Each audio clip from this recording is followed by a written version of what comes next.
3 titles. First made the final in 1999 when he lost to his great mate Stephen Hendry. The last of Hendry's 7 titles. But the following year claimed the crown in dramatic circumstances against his compatriot Matthew Stevens, who at one stage led 13-7. Williams overhauling that deficit to win 18-16 and then repeated the trick 3 years later against Ken Doherty. Who would have believed that a full 15 years on from that success, he would win a hat-trick in arguably the greatest Crucible final of all time against John Higgins. Also hard to believe that's 5 years ago now.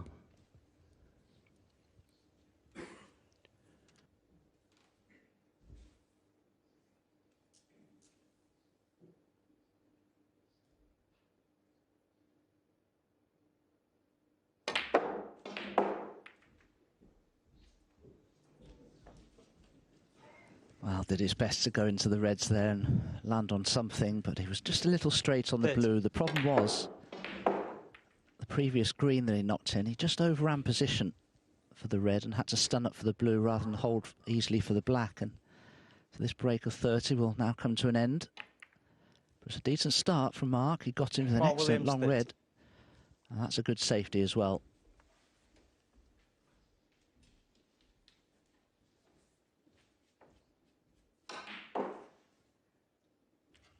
Jimmy Robertson enjoyed his finest hour as a professional when he won the European Masters title out in Lommel in Belgium back in 2016. Came through a series of very tight matches in the early rounds and defeated Joe Perry in the final. Foul. Yeah, just caught the pink first. Oh, Williams 6. So that's likely to be going back. Since then, it's been a bit of a roller coaster for him. He suffered a fairly dramatic drop-off in form after that title, to the point where at one stage he was struggling to maintain his tour status. Rocking up at the 2021 World Championship, he needed a victory to avoid falling off the tour, which he duly got in dramatic circumstances in a decider against China's Zhao Jianbo.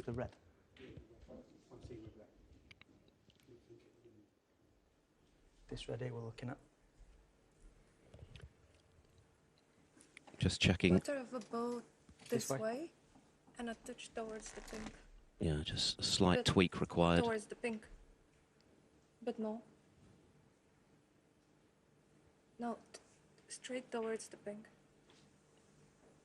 Just tiniest touch. Brenda Moore, who of course will be signing off as a professional snooker referee at the end of this championship. He's got the honour of officiating his 3rd world final before he switches codes to 9-ball pool. He's joining the Matchroom setup. So pasture's new for him, but lots of refereeing work to be done between now and then here at the Crucible as Robertson makes the adjustment. Yeah, coming into this tournament, Robertson ranked in a much more healthy 27th spot, 6 places below his career best. Very capable player, but as mentioned, the head-to-head between these two makes pretty grim reading for him, so he's going to have to produce something special to cause what would be a pretty big upset in this first round.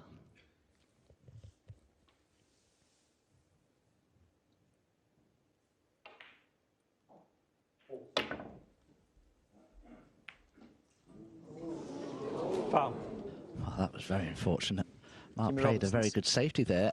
Cue ball tight to the baulk cushion. Very unlucky to see that pink go in, and I'm sure Jimmy Robertson will put him back into bat hit. Having seen that cue ball reach the baulk cushion. The problem is, if Mark is put back in, Jimmy knows that there's a chance he could get that cue ball in behind the yellow, so that's why he's decided to play it himself.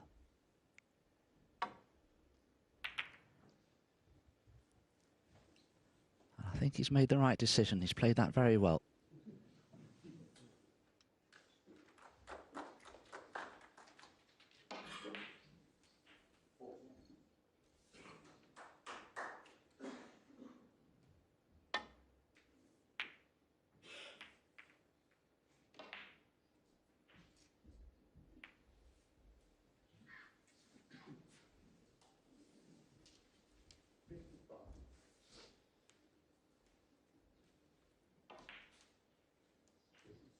Robertson will celebrate his 37th birthday in May.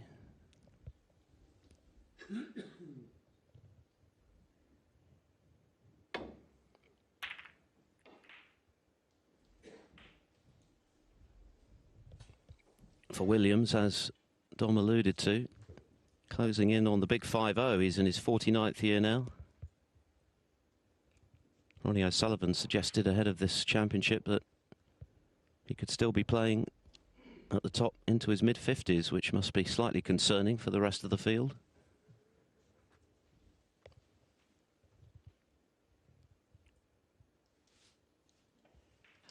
Well, I think that's true of John Higgins and Ronnie himself. There's no doubt that with their experience and just knowledge of the game, they know how to hit a snooker ball, but the difference is when you reach your mid to late 40s, you don't tend to put the hours in on the practice table anymore. It's just something you just don't want to do. You don't want to put snooker first in your life into your early 50s or even late 40s.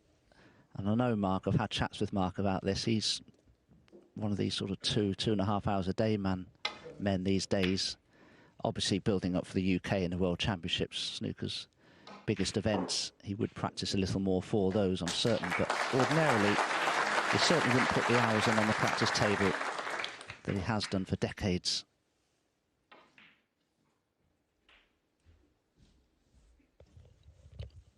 Yes, I think he savours these huge tournaments that little bit more now than he did when he was in his absolute pomp, because he is conscious of the fact that he's on the back nine of his career, as he put it on Media Day on Friday in conversation with Rachel Casey, and knows that there might not be too many more opportunities to play at the Crucible. But of course, having come within a frame of the final just 12 months ago, that's evidence that his game is still very much intact. And Alan McManus is among those who've tipped him to go all the way to a 4th World Crown this year. So it's going to be fascinating to see how he progresses. The winner of this will play the winner of the Luca Brissell-Ricky Walden match. They're playing to a finish this evening, with Brissell searching for his first win here at the Crucible at the 6th attempt. He's 6-3 up at the moment.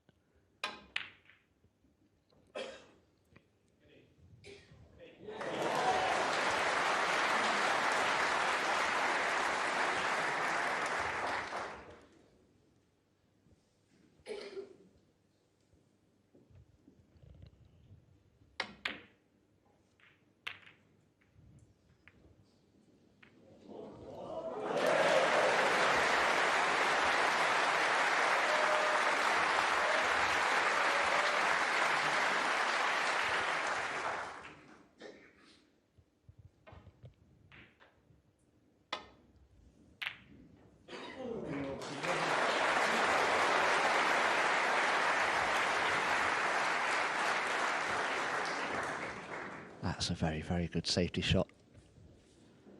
Had a couple of problems there with balls near corner pockets to try and hide, and he's certainly hidden the red that's near that left corner by the green. I don't think I beg your pardon, Jimmy Robertson can see anything of the red near this right corner. And at first glance, I can't see any easy safety shots here.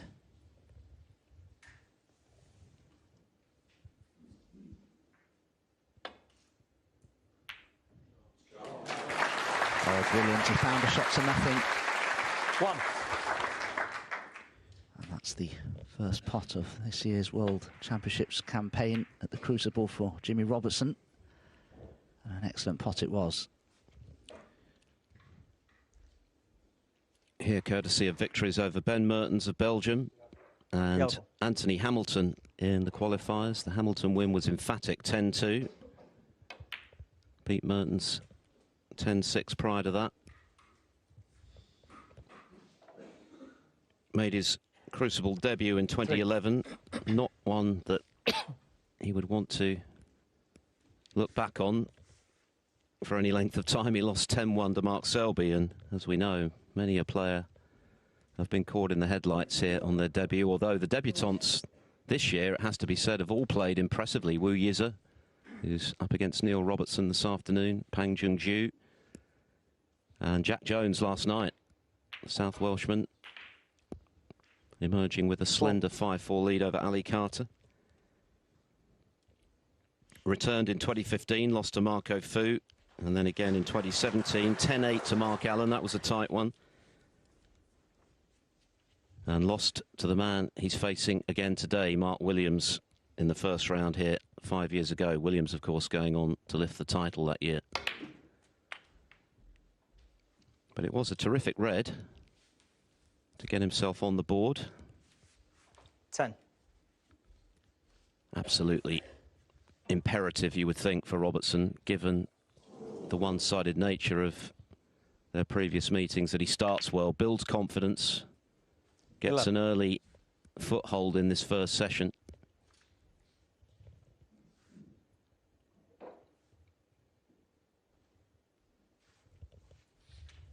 Well, never having beaten Mark Williams before, it's imperative that he gets off to a good start to put pressure on Mark Williams. It's worth mentioning as well, all the top 16 players that are seeded through to the last 32 stages here at the 70. Crucible Theatre itself, they're not guaranteed any ranking points unless they win their opening match. So Jimmy Robertson, having won a couple of qualifiers, he's guaranteed £20,000 and 20,000 ranking points. Mark Williams, well, he's guaranteed the £20,000 for being here as a seed, but he's not guaranteed any ranking points as yet unless he wins this match. And that goes for the remaining 15 top 16 players here at the Crucible.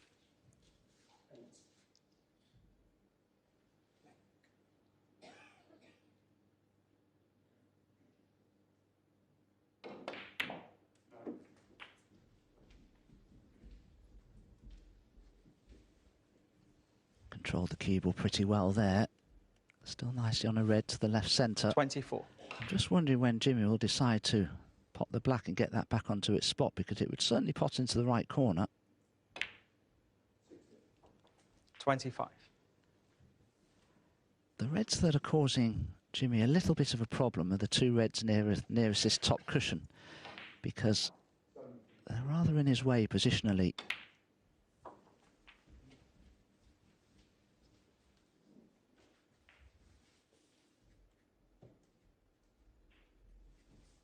$32. Williams was in first. A typical long-range red, stroked into the corner, but then lost position.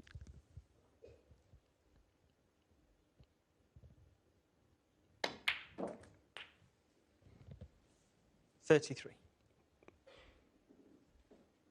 It's been a very modest season for Robertson in the build-up to this World Championship. Just one last 16 appearance in a ranking event.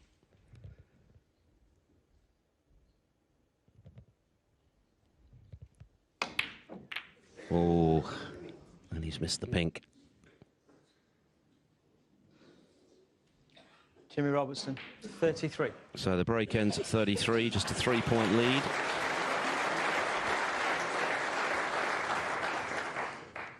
Very nervy strike of the cue ball there. It wasn't so much as a stroke this, it was rather hit at. Just a bit of tension in the arm, hit it too hard. And he certainly hasn't got away with it. He's left everything on here for Mark Williams.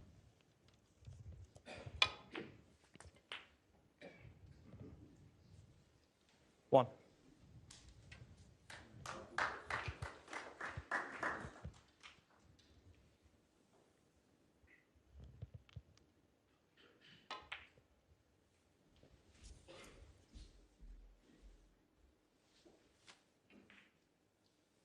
Six. 7.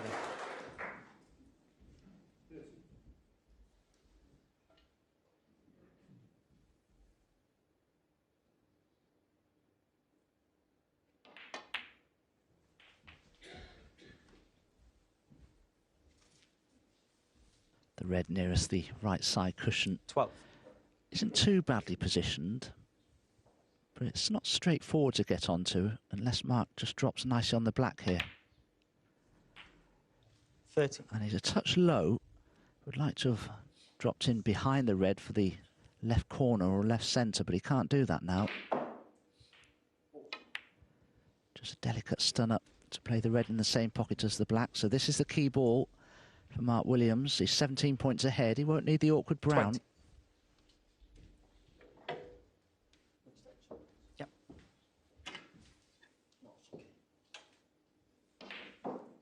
Initially asked for the extension, but realises he can reach it okay. And right in the middle. Nice. 21. Just the fact he was stretching a little there, though. He didn't quite get enough backspin on the cue ball, so I have to take the cue ball in and out of bulk here for the yellow. Oh, is this going to run? Just. 26. Jimmy Robertson had the chance, got in with a terrific long red, but then missed the pink. 28. And it looks like costing him the frame. 25 the difference, 25 left. Williams just checking the scoreboard. He only needs this green for a disappointing start for the underdog, barring snookers. 31. No heroics from Williams. He knows that was the key ball. Couple of snookers needed. Tall order with only 4 colours left. Mark's just considering the score in this frame, because if he were to wobble this brown and it remained over the pocket, Jimmy could pot the brown and the blue, and one snooker would enable him to tie then. That's why Mark didn't take the risk with the brown.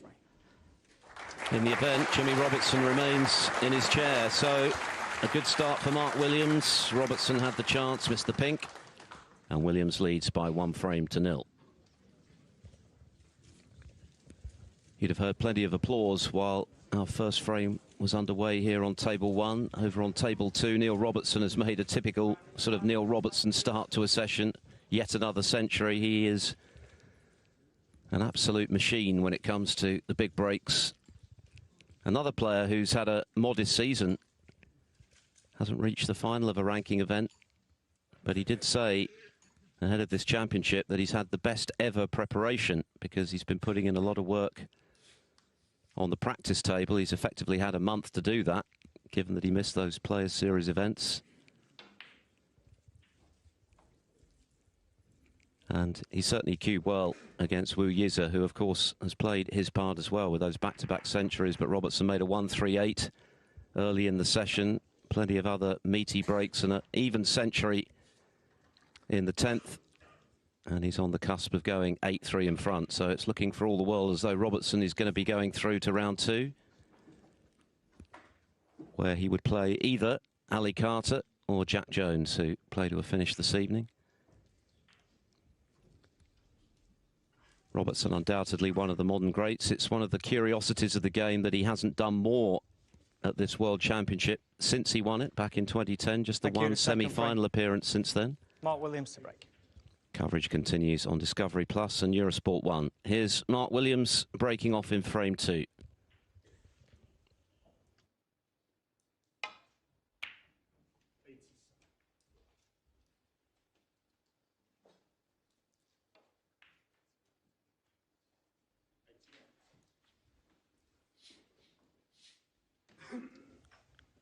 Good break off there from Mark Williams. No easy available red for Jimmy to attack. The red to the left of the pink may be potable, but it's very, very dangerous to take that one on. But I can't see an easy path back to bulk, I have to say. You may have to leave the cue ball on this top cushion behind the reds and the black there. As you can see, he can probably just get through to the potting angle. And I suppose he'll weigh up the potential odds of playing a difficult safety or containing safety as opposed to the pot. But he did decide on the safety. And that cue ball has only just run far enough to prevent Mark Williams, I think, from taking this red on behind the black.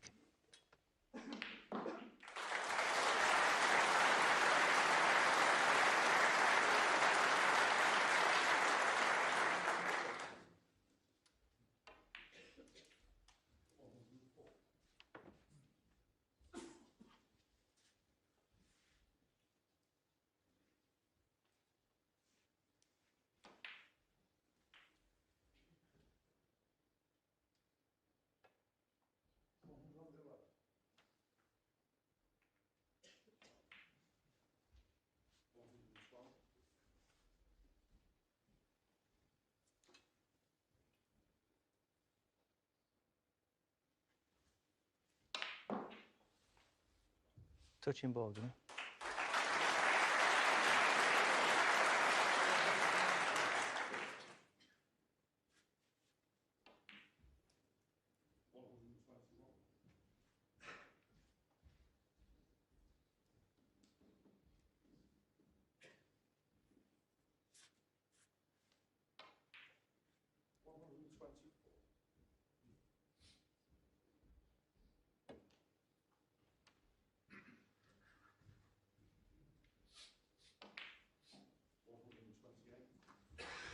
Williams was in prolific scoring form at the Crucible last year. He tied Stephen Hendry's record of 16 centuries, and of course did that without playing in the final. So that was a measure of how devastating he was when he got in. Of course, he schooled the man he describes as his extra son, Jackson Page, in the second round after Page's fine win over Barry Hawkins in the first. Allowed Jackson only 3 frames.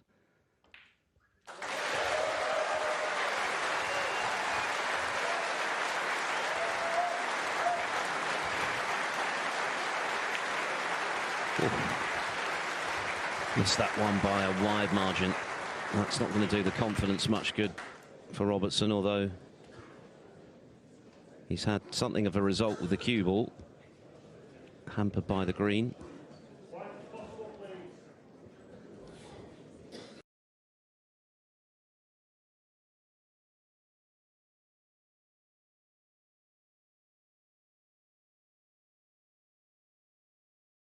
His Crucible record since he won this 13 years ago, that the Crucible dividing wall isn't to his liking because of the way he moves in on the shot. It seems to be to his liking this afternoon because he's already made breaks of 100 and the tournament equal high 146 to match Ryan Day's highest break in the qualifiers. So as things stand, Robertson with a share of that £15,000 prize. He's now 8-3 up on Wu Yiza.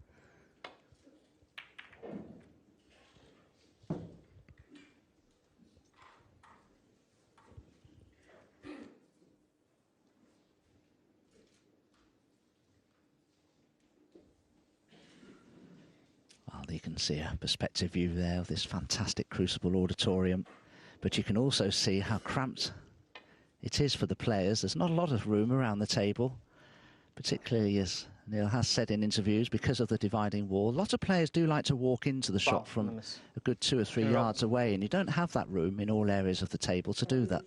So it does cause the odd problem for certain players.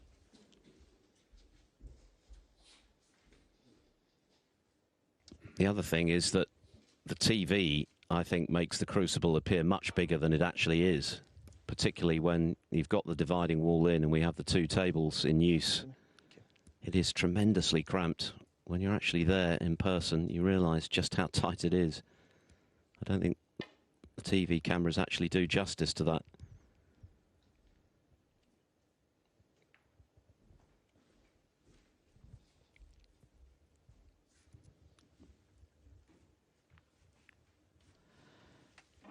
I don't think Mark Williams was concerned about leaving the red that's next to the black spot because he knows that Neil Robertson, I keep saying Neil Robertson, I beg your pardon, Jimmy Robertson couldn't possibly get on a colour from it.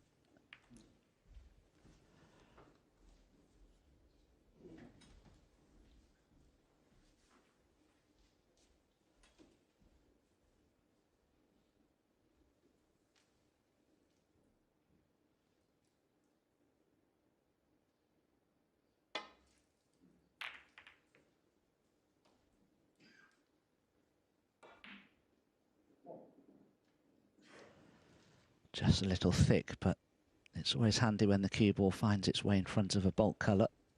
Makes cueing very awkward, and I think the black is doing a favour here for Mark Williams because Jimmy Robertson can't play an easy safety shot down this left-hand side of the table.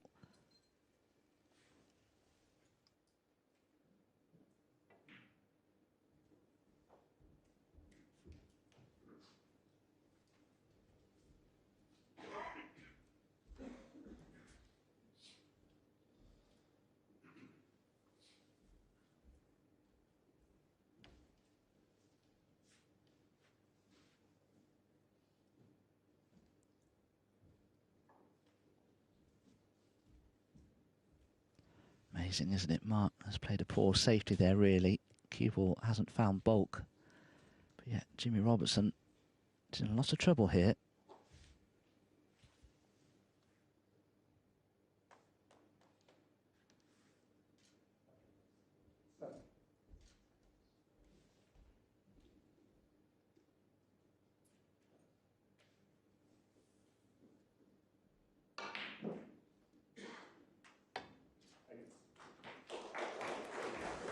Foul and a miss. Mark Williams 4. Yeah. Well, he can certainly see a red full ball, so he's only allowed really one more go at this before our referee Brendan Moore would warn Jimmy Robertson that if he didn't make contact with a red the third time, the frame would be awarded to Mark Williams. So he could have another go at this. It's not a bad shot to play. What he doesn't want to see happen, though, is to glance the red and see the cue ball collide with the black full ball. That would be a problem.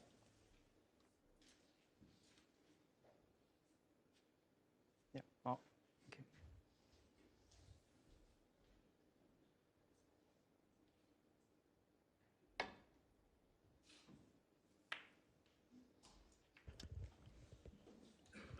That was the danger.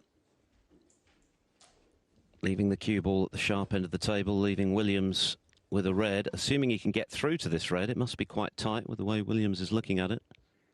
Well, maybe he can't get through. Definitely can't. It's an easy pot with the aid of a bit of right-hand side on the, or yes, right-hand side on the cue ball, just to swerve it around the red that's blocking the potting angle. But of course, if he plays that shot, Mark Williams, the cue ball wouldn't have any pace, and so he couldn't possibly get onto a colour. You see, it's a gentle swerve around that red. You just need a little bit of right-hand side just to spin the object ball into the pocket, but it wouldn't be on a colour, so it's not worth the risk.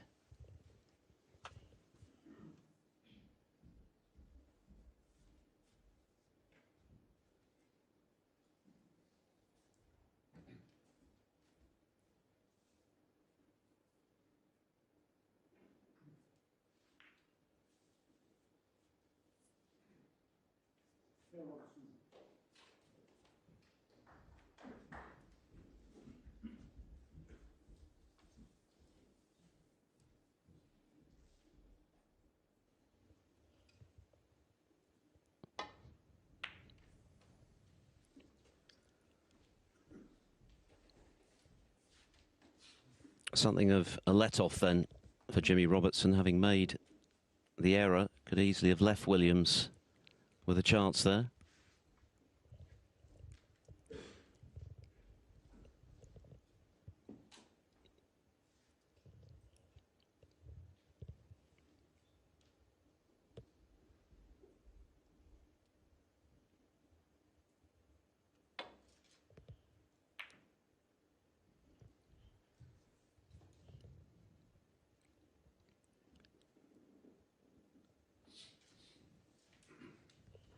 Well, almost a great shot, but I just wonder if Mark Williams can see this red that's near bulk and maybe pot it to the right centre. But if he can't see enough of it to pot it, still a good shot from Jimmy.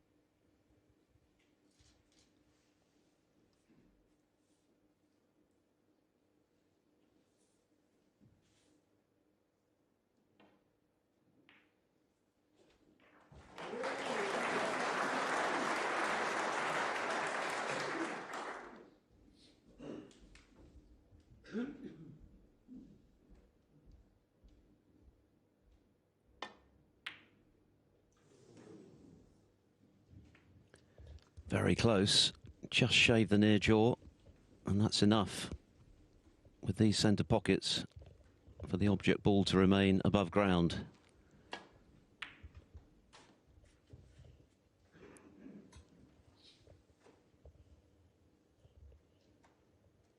Chance for Robertson.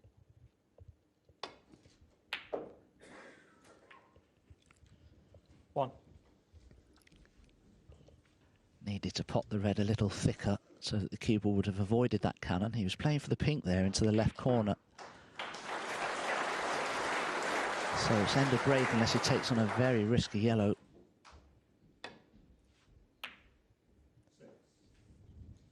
Jimmy Robertson 1. That's a decent safety, but I just wonder if Mark can get through a gap here of the yellow and the blue to play a safety off the left-hand red at the bottom of the table here.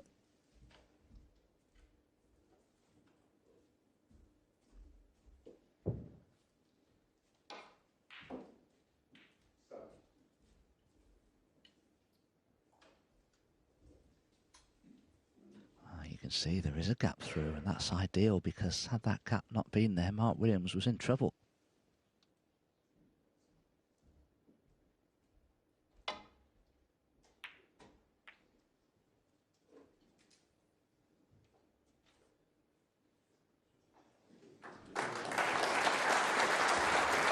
As it is, it's Robertson now with the headache.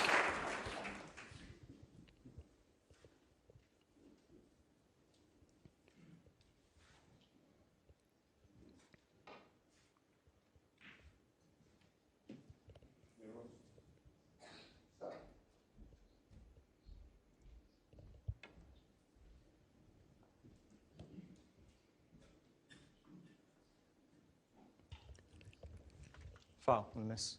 Mark Williams, 4. He'll be less concerned about the 4 penalty points, a lot more concerned about leaving the red for Williams.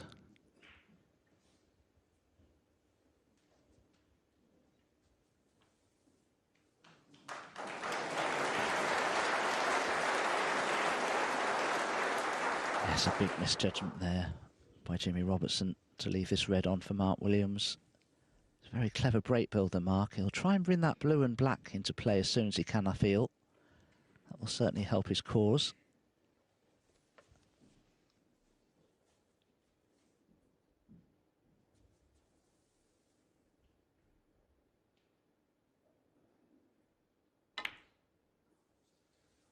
Wow, what a let-off, and Mark Williams, I wasn't surprised that he tried to cannon into the blue and the black there. But I was surprised to see him miss the pot.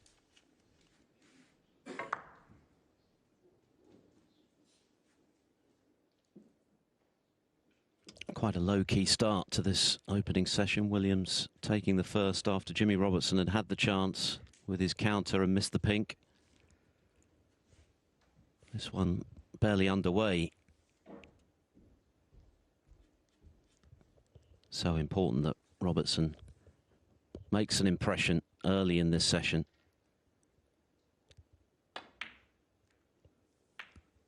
That was a long way off.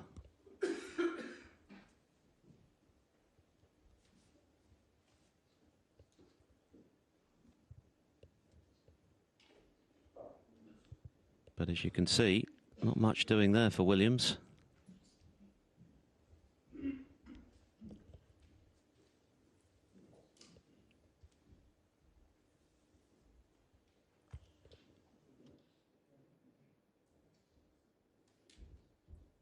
Yes, Jimmy tried to get the cue ball in behind the black there, and he's done a pretty decent job of it because of the blue hampering Mark Williams is queuing for the only red that he can see.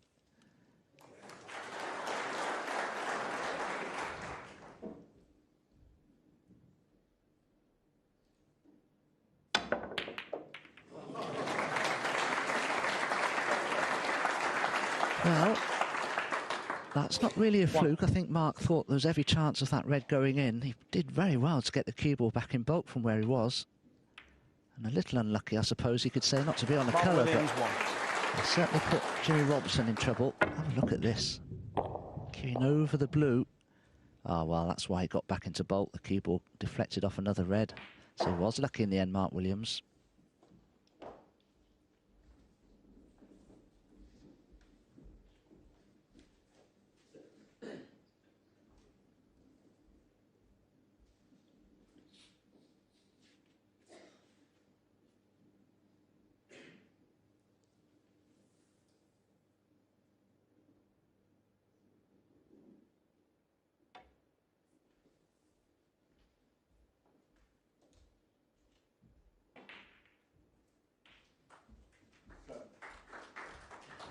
Oh, he's never left a gap for this red, has he, into the left centre. Well, I really don't think Mark Williams will miss this.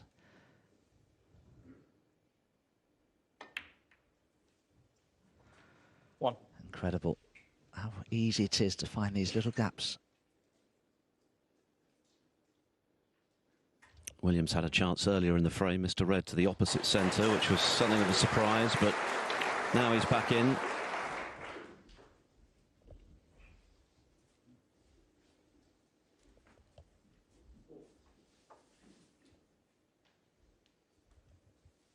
Seven.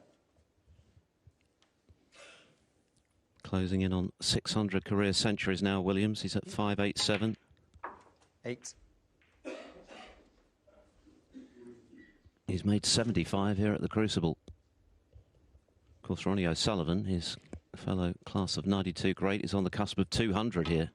Wasn't able to get the 1 century that would have taken him to that landmark in his victory over Pang Junxu. 15.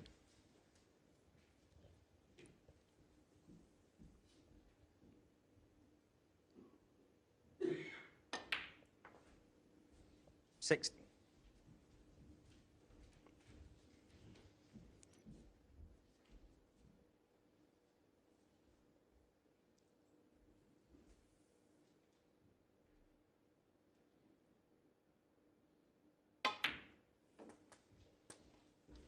Mark didn't want to be dead straight on the pink, but in that previous camera shot, you could see that there were 2 reds there that looked pretty well set as 22. a plant to this left corner, so that's another bonus for Mark Williams.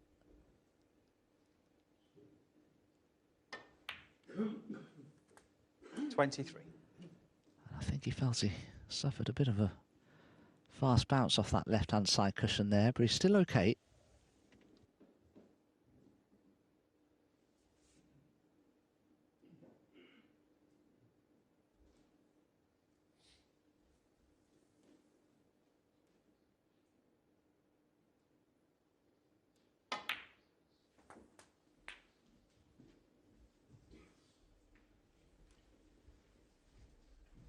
Too much side spin on the cue ball. Too much left-hand side. 29. Well, the plant may be on, but not really from where the cue ball is now. Be a very thin cut. Too risky, probably. Can he still cut this red into the right corner? Again, very thin.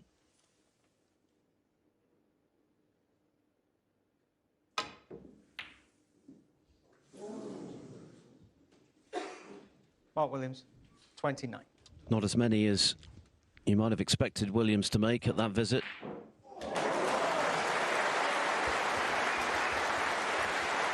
So 33 the lead. As you can see, no way through to the red close to the right corner for Robertson, not directly anyway.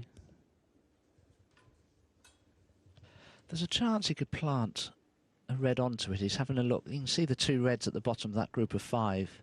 There's every chance he could pop one here. He certainly can't leave that red over the corner pocket. Got to try and shift it somehow, but he's made the plant. And Jimmy Robertson really does need to score from an opportunity like this. He's had a couple of good opportunities and hasn't quite made enough from them. As our referee, Brendan Moore, admonishes a member of the audience for having their mobile phone on.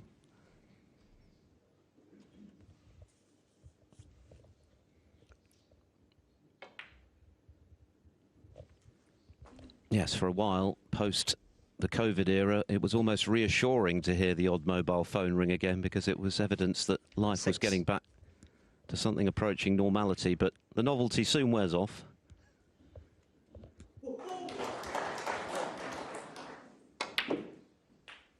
$7. Yes, this is a really important visit for Robertson. He had the opportunity for an effective counter in the first frame, missed the pink to this left corner, and Williams punished him with a frame-winning break.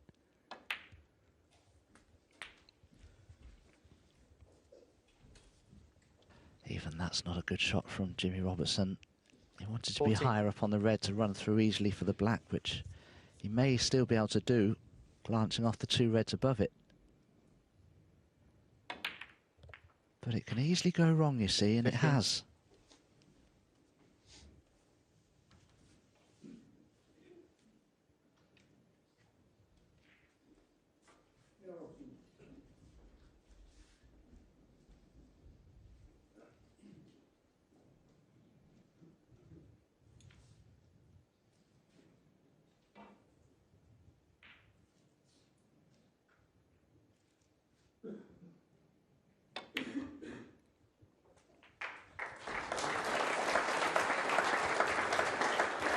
Good recovery. 20. Well, it was. You don't want to be having to pop balls like this to keep breaks going all the time. He was certainly under pressure to knock that one in, and well done. Back in A1 position again.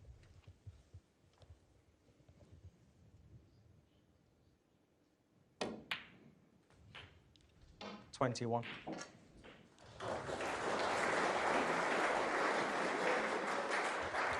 Seeking only his 14th frame against Mark Williams in this, their 10th meeting. That's a measure of how dominant Williams has been when these two have played in the past.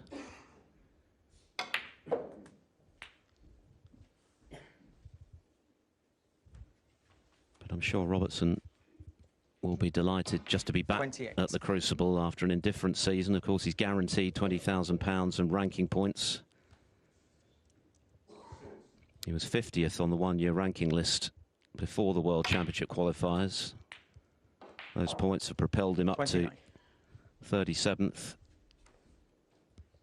So that takes some of the pressure off with next season in mind. But of course, he would love to score a first victory in his 5th attempt here at the Crucible, and particularly to do it against a man who's caused him so much grief in the past. 34. It's a tall order, but if he can find his best form in this session, stay with Williams, then who knows? 35. You can see when you watch Jimmy Robertson that he does get on with this. He's a pretty quick player, particularly when he's amongst the balls like this. Has a bit of an unusual cue grip. He's a very natural player, Jimmy Robertson. But finally, he has the opportunity to play for the black into the left corner now, and from that, 40. he can just nudge that red that's next to it out of the way of the other one. Thanks. That's 41. absolutely perfect. But does need to be careful with this cannon, though. It can still go wrong. Perhaps a little straight on the black would have been better.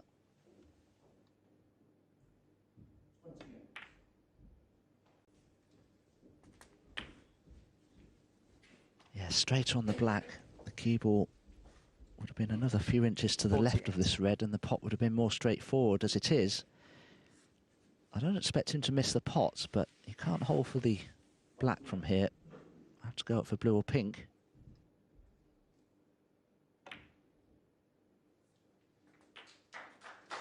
$49.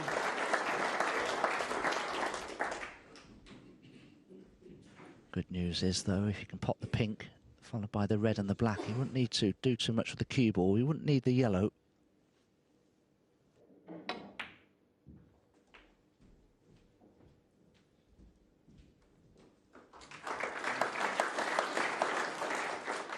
$55. This is the key shot then. Podding the red, getting on the black. 56. Well, he's probably a little bit closer to the side cushion than he would have liked. But he only needs the black. Williams would need a snooker.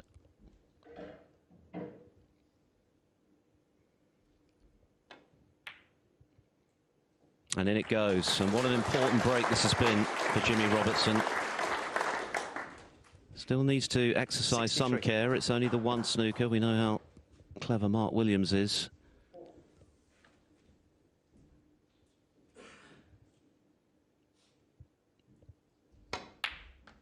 But that's a clean 65. pot. And now it's a couple of snookers.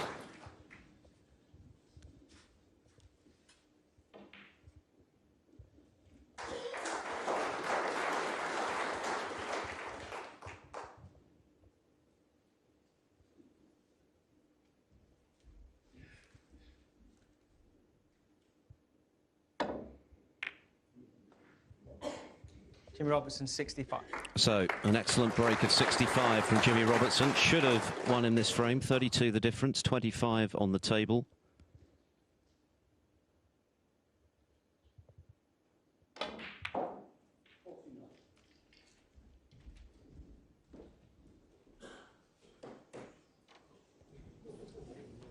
Very nearly slipped past the edge of the black. That would have been trouble for Robertson. Well, from where the cue ball was, that was expertly controlled by Mark Williams. A superb effort to get in behind the black.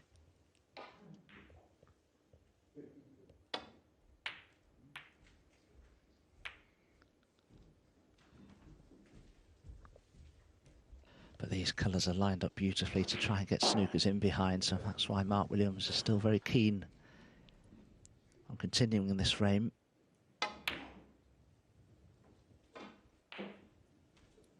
Well, this is probably going to be a snooker, and it is.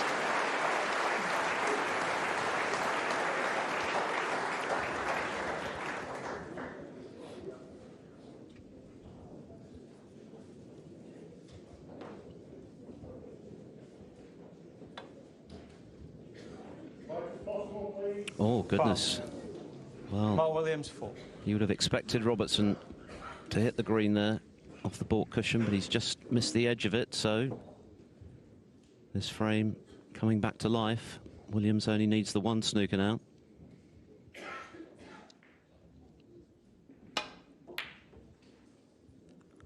And this looks handy. How quickly things can change. Absolutely, Phil, and this is not an easy escape because that pink being on the blue spot is rather in the way here of the one cushion escape from the left-hand side cushion. If you're to come off that left-hand side cushion, I think that pink is right in the path of where the cue board need to travel. And with the black on its spot and the blue on the pink spot, it's pretty heavily congested, this bottom part of the table. This is not going to be straightforward.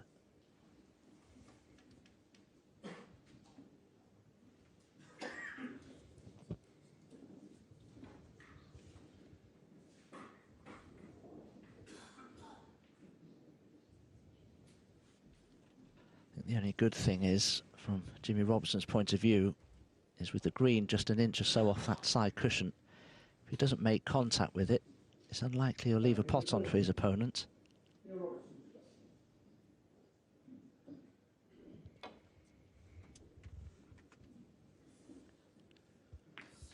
Well played.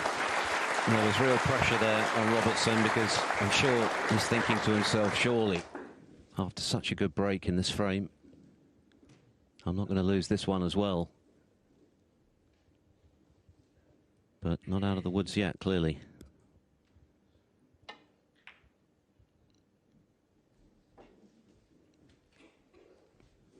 Another excellent shot from Williams is really putting Jimmy Robertson through the ringer here in his bid to level this match. Oh, two superb snookers from Mark Williams. Jimmy Robertson in his previous escape was just able to avoid contact in the pink. Had to go within an inch or so of it to make contact with the green, but the shot was on. I didn't think it was, but that made the escape easier. But this is certainly not an easy one because this time the green is in the middle of the table. There's all sorts of ways of missing this. The other problem, of course, being that if he does miss it, there's nothing safe.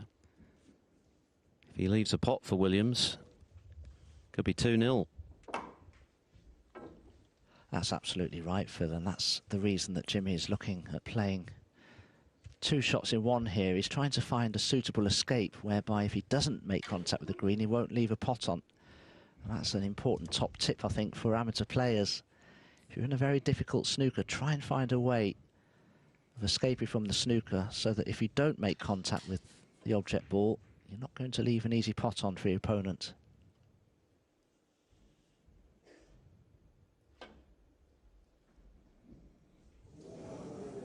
Foul. Mark Williams 4. Well, he's found the pocket with the cue ball. He didn't make contact with the green. I don't know whether that's good or bad. He would have potentially left a pot on for Mark Williams with the speed that he played that at anyway. But this is certainly not straightforward, but it's still a good chance for Mark Williams. One of the best of all time from distance. Oh, sweet as a nut. And you've got to wonder what psychological damage this might do to Jimmy Robertson if Williams now mops up the four remaining colours. This frame seemed absolutely nailed on when Williams needed 2 snookers, but he's laid a couple of pearlers behind the brown. And that superb pot on the green. And now the frame is at his mercy.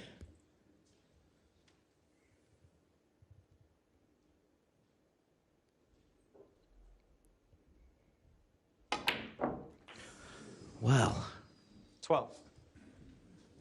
He's rattled that one in, which means he's not in prime position. So another good pot required here from Williams, from pink to black.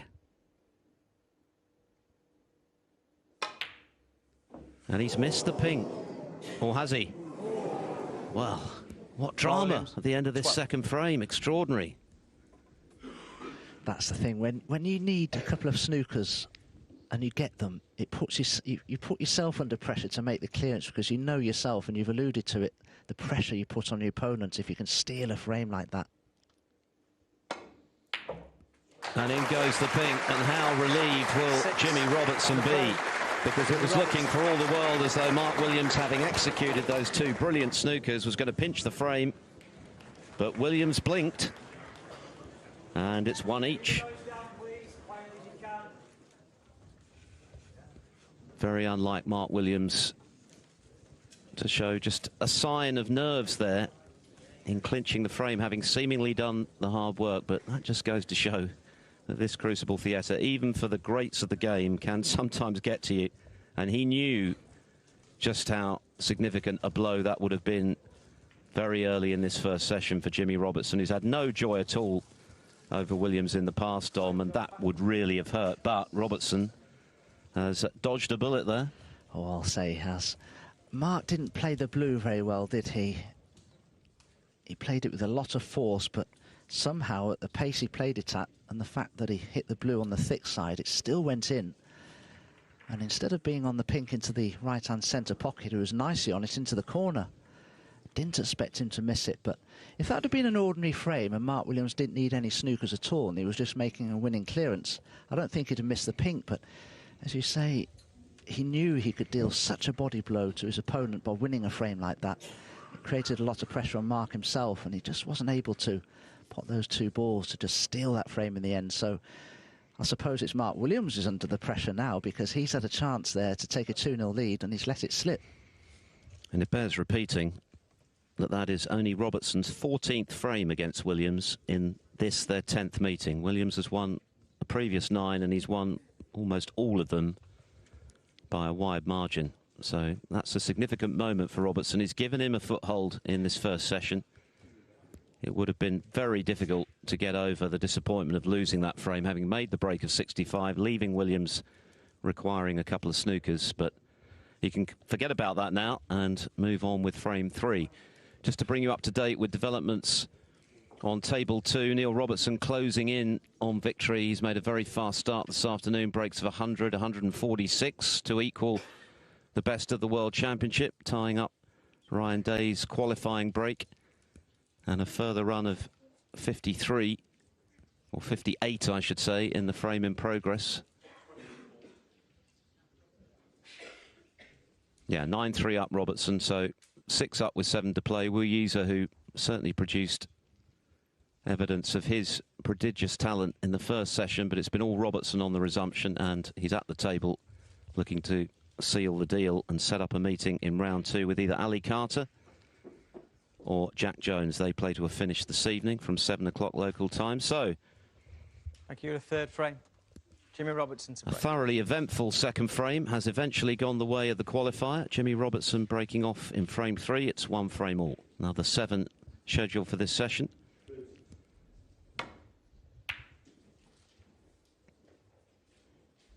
Can you please put the packets down? It's so noisy down here. Thank you. Again, Brandon Moore this time reminding spectators not to ruffle their sweet wrappers or crisp packets or whatever it is they brought in with them by way of sustenance, because it makes a lot of noise. And as we've already pointed out, the spectators are right on top of the players here at the Crucible. That's what makes the venue so unique. That's why it's such an atmospheric place to play, because You can almost literally feel those fans breathing down your neck, Dom. Well, you can. I mean, if you were to place that cue ball in the jaws of one of the centre pockets there and play the blue, your back arm would be so close to the audience members, they could literally push your cue. They're that close to you. And that's why the Crucible Theatre is just such an amazing place to play at. It has a unique atmosphere, all of its own, really. And it's a place that you can either excel at and play your very best. It can bring the best out of you, but if you're not cut out for the big stage and being watched by the 900-odd spectators in close proximity to you, it can make you struggle very easily. Meanwhile, Jimmy Robertson catching the middle pocket jaw on the way back to baulk, which is why the cue ball's landed as it has. But what's the damage? Well, the red that's closest to the cue ball is too tight. Mark was having a look to see if there was a gap through to the red next to the pink, and he's decided there isn't. Now, this is tough. Oh, it's just wriggled in, but he's on the black. Great shot.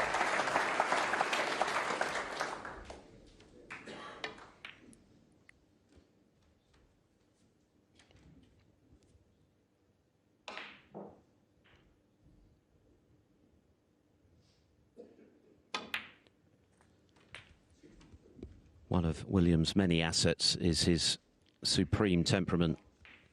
He's known as the coolest customer in the game, but even Williams would have been irked, having worked so hard to engineer the chance to pinch that previous frame to then give it away. But straight back into the groove here.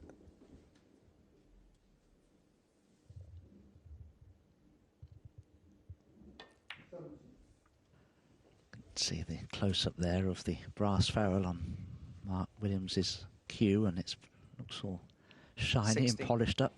Mark is well known on the tour for using one of the firmest tips out there, literally almost like a stone. 70. But I've hit shots with Mark's cue just fairly recently, actually, and even though he uses a brand of tip that's extremely hard, they're quite responsive.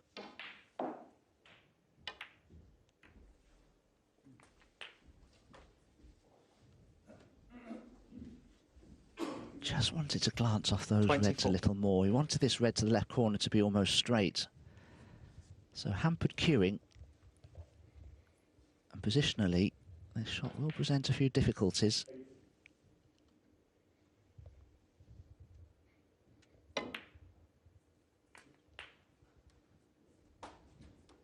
$25.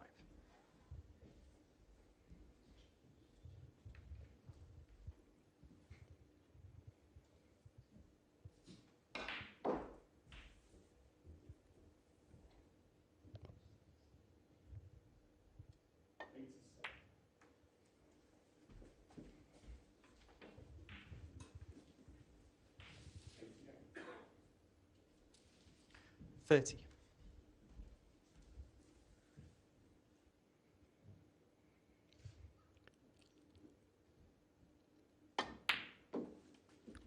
$31. Williams has 24 ranking titles on his CV, 5th in the all-time list. His most recent success, the beginning of last season when he collected the British Open, beat Gary Wilson in the final. Ironically, a tournament which, for the lion's share of it, he actually struggled to produce anything approaching his best form, but he kept getting the results and then upped his level when it mattered in the title match. 38. He's played a lot better than he did in that event and just fallen short in a number of big tournaments since, including, of course, this one 12 months ago when he played brilliantly 39. to recover a 12-5 deficit against Judd Trump to then lead 16-15 before being pipped in the decider.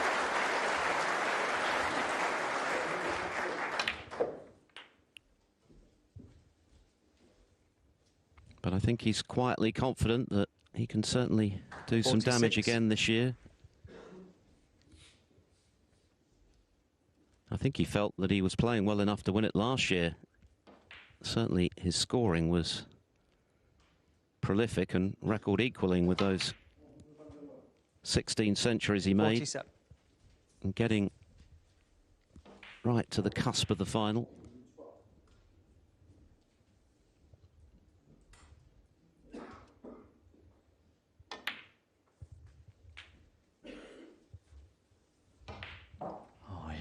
certainly like to play that one again, Mark Williams. He's very straight on this red, down this top cushion.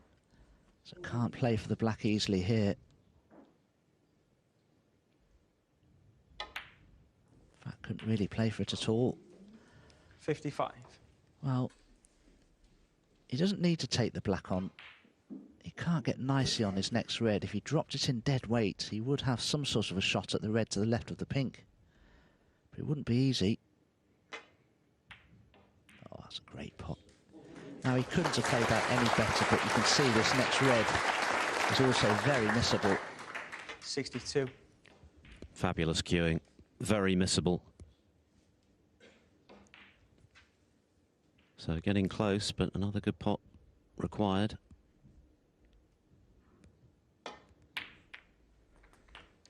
And he's played that very nicely as well. Well, this is a typically cool response, isn't it, from Williams to the disappointment of just missing out on a 2-0 lead.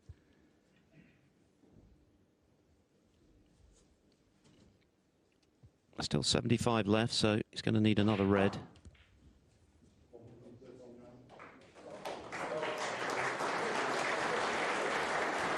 What a performance from Neil Robertson on the resumption today. Goodness me. He's on track for another 1-4-6 to finish the match against Wu Yizhe.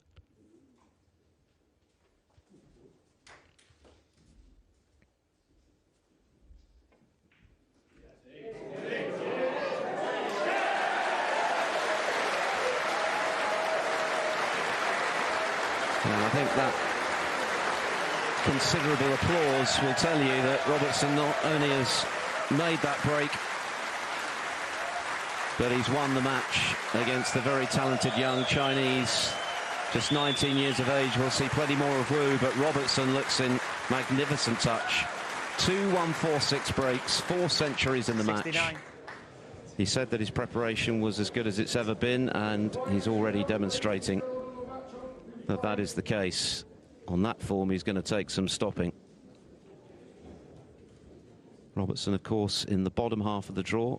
Either Jack Jones or Ali Carter for him in the round of 16. Meanwhile, Mark Williams still needing a red to make it 2-1.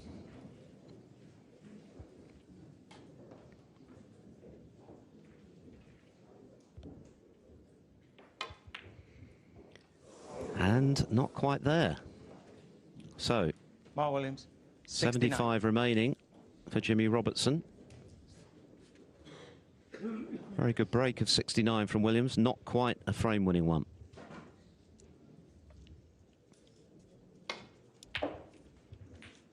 One. Wow, what a chance this is for Jimmy Robertson to steal a frame in a similar way to Mark Williams almost stealing the last frame. Now, he couldn't quite manage the job, Mark Williams, in the previous frame. Can Jimmy do something similar here, though? Got plenty of points to play with. Doesn't need high-value colours. And that couldn't have worked out much better. Real chance here. It's all about the positional play. If he gets nicely on his colour, position to the remaining reds is so much easier. But this was the red that Mark Williams only just missed. And had that gone in, there's his wife, Jo, feeling the pressure just as much as Mark is, I'm sure. His coach as well, Lee Walker, watching on. Thanks. Jimmy Robertson set a new record for a record number of points in a single frame for an individual. 178 when he played Walker in the Scottish Open a couple of years ago. Walker gave away 44 points in fouls, and I believe, Dom, that you own the previous record from here at the Crucible. Yes, that's absolutely correct. In a match I played many years ago with Nigel Bond, and one day I'll forgive Jimmy. 167 was Dominic's tally, which is pretty formidable. Anyway, 70. This has been a fascinating first session already. It looked as though Mark Williams was going to punish Jimmy Robertson and go 2-0 up when he got the 2 snookers he needed. Now it's Robertson who could dish out some punishment. If he could clear up here with Williams having missed frame ball red, that tricky little cut into the left corner just now on 69. 25.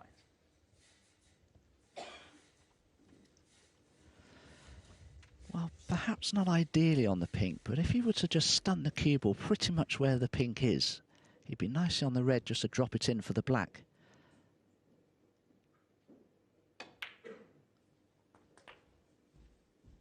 And that's pretty good because it's almost impossible to leave yourself too low on the black to play for the remaining red. 31. But the pressure will be increasing shot by shot here on Jimmy Robertson.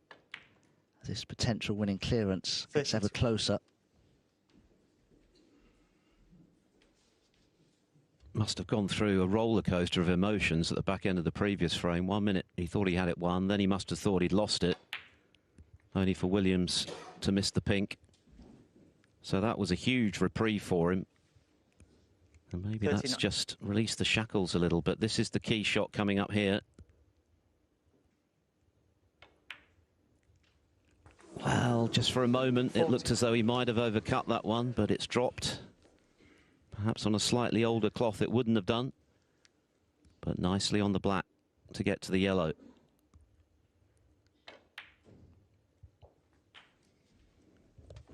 Well, Jimmy Robertson thought he'd missed that red. The moment he struck it, he thought he'd missed it. But 47. when you roll them in at that sort of pace, these pockets are rather large, to say the least. 49. Well, if you can clear here, this is certainly going to be a test of Mark Williams' trademark call. Looked like he was going 2-0 up. Certainly looked as though he was going to be going 2-1 up just now, with the break of 69, but these four colours, and it's going to be 2-1 Robertson. 56.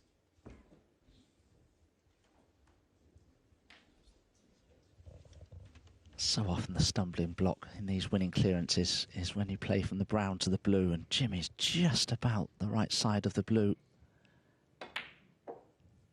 What a clearance, what a steal this would 61. be.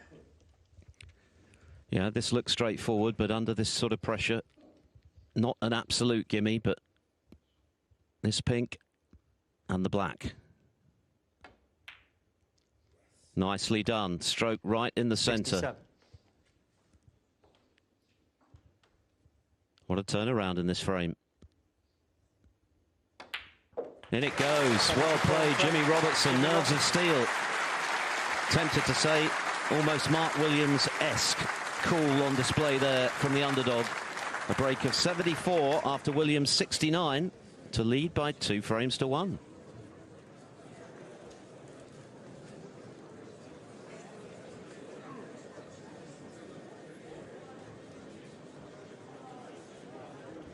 And so with the end of the frame, up comes the dividing wall, the crucible curtain, whatever you want to call it, with the session over very quickly on table 2. What a performance, what a devastating exhibition of scoring from Neil Robertson this afternoon. 2 1-4-6 breaks. So he now owns, I guess, 2/3 of that first prize. He's going to have to wrestle with Ryan Day, isn't he, Don? Well, yeah, I think my money be on Ryan Day in the wrestling match, but you're right. I mean, an hour or so ago, Ryan Day was in possession of the highest break prize of 15,000. All of a sudden, 10,000 has been shaved off it. I actually remember in one of our Eurosport features, who would you least like to face in a fight, the players were asked. And I'm pretty sure Neil Robertson said Ryan Day, because he's got enormous hands and you wouldn't want to take a right hook from Ryan. No, I think Ron is quite useful, though, as well. Yeah. Of course, back in the day, there was an Australian player, Quinton Han, who did have a couple of boxing matches, actually. The infamous Pop Whack. Yeah. I was there, I watched it.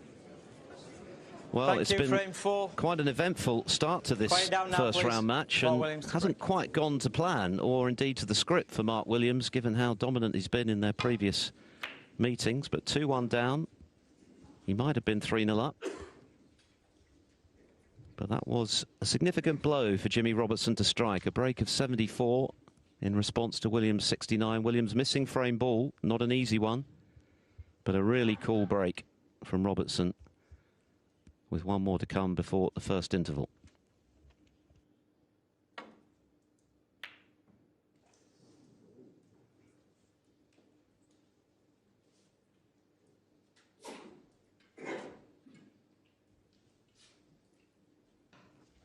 Well, Mark Williams, as all champions have, he has a great temperament. But it won't be easy to put the disappointment of losing those last 2 frames out of his mind. And that's a mistake there at the beginning of this 4th frame. Missed the red altogether on the way down, and I think this red to the left centre is cuttable for Jimmy Robertson. It's a thin one though. Decides it's perhaps a little too thin.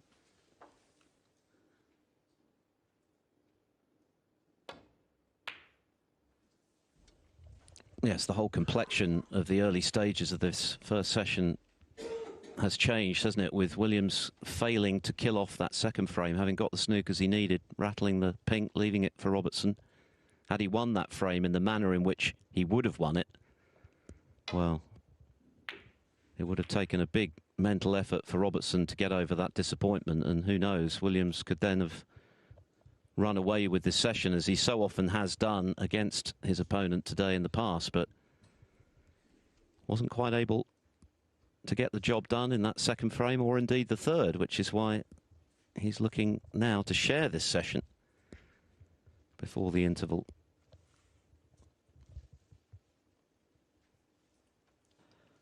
Jimmy Robertson looking to take this mid-range red on, but he couldn't play from the black from it because it's too risky. So tried to do a little bit more with the cue ball to play it with a modicum of safety, and it hasn't worked out. He's left the very red he's played right over that left centre for Mark Williams. And Mark Williams needs to steady the ship a little here. Lost 2 frames that he looked like winning. 1.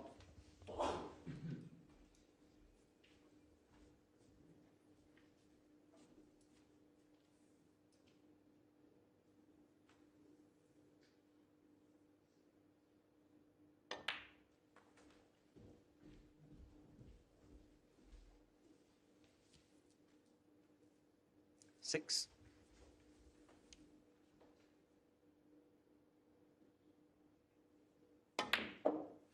7.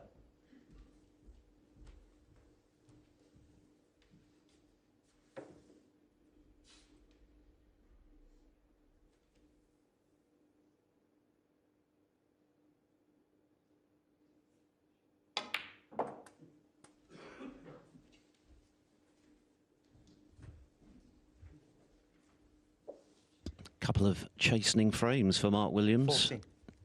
So just looking to restore equilibrium here and share this little mini session.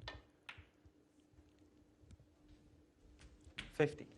I think with the colossal experience Mark Williams has here at the Crucible Theatre, the added tension and pressures that a big audience here at the Crucible can create on a lesser experienced player, I was just about to say, I think it could benefit Mark Williams now that 22. that dividing wall has come up.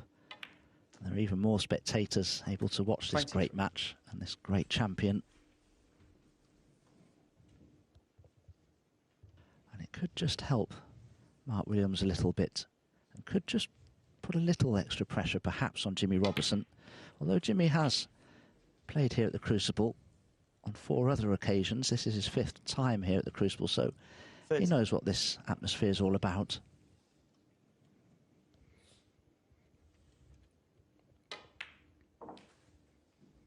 $31.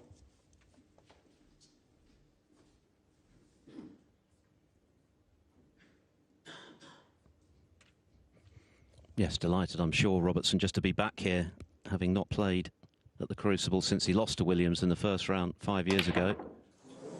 But there are 1 or 2 errors from Williams that we're not used to seeing, and there's another one. Mark Williams. Looking to power 31. in the black for position, but missing it.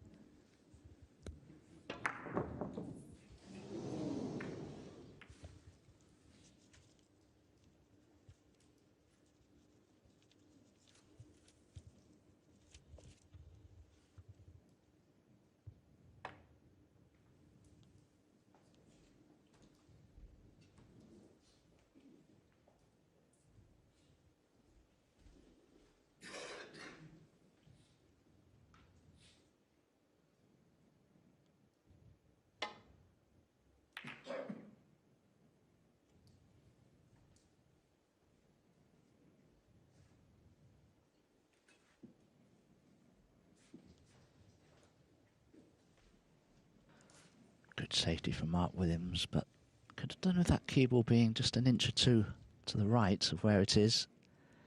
I wonder if the red that's on the pink spot is possible here for Jimmy. Well, it was, he took it on.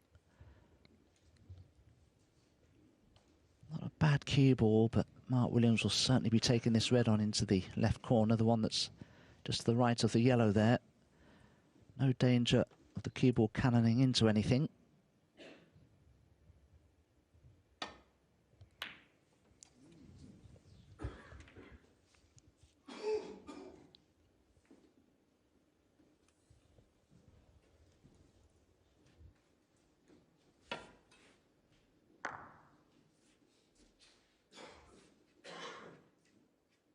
Thank you.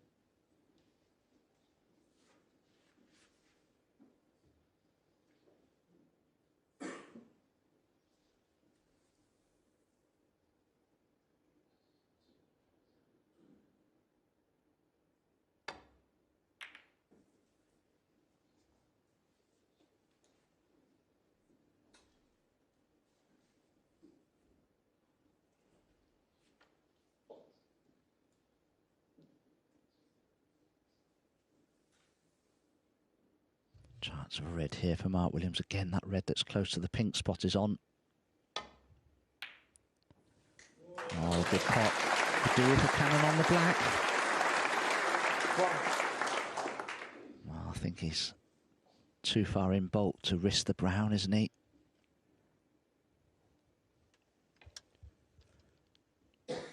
No one's better at Mark Williams won. that delicate little roll up to a bought colour than Williams. He's got a feather-like touch in those circumstances. Very rarely fails to execute that shot. So certainly advantage Williams in this fourth frame. 32 in front. The reds are open. Robertson snookered on them.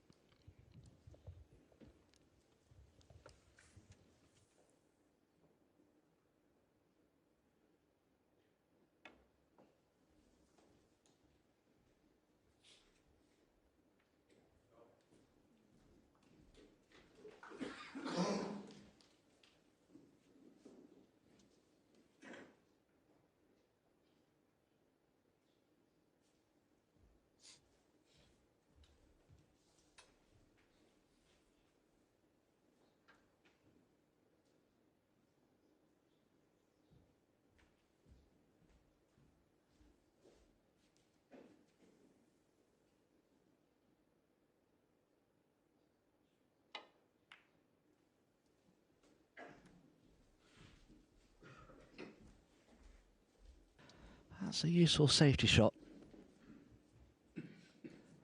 from Mark Williams, because that yellow is causing a problem here for Jimmy Robertson.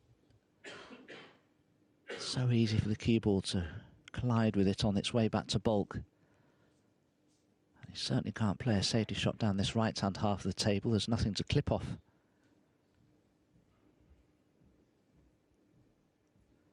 Just have a look to see if he can play the red that's close to this left corner.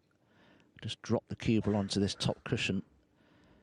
It may be moderately safe, but no more than that.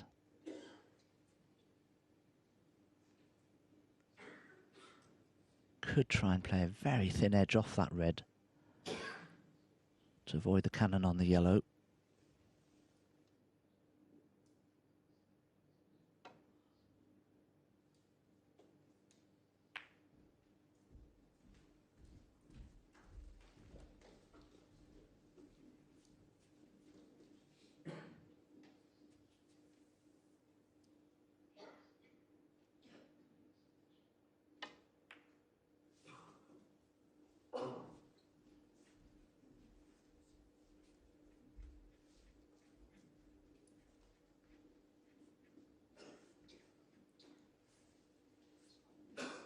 If anything, this is worse for Jimmy Robertson, really.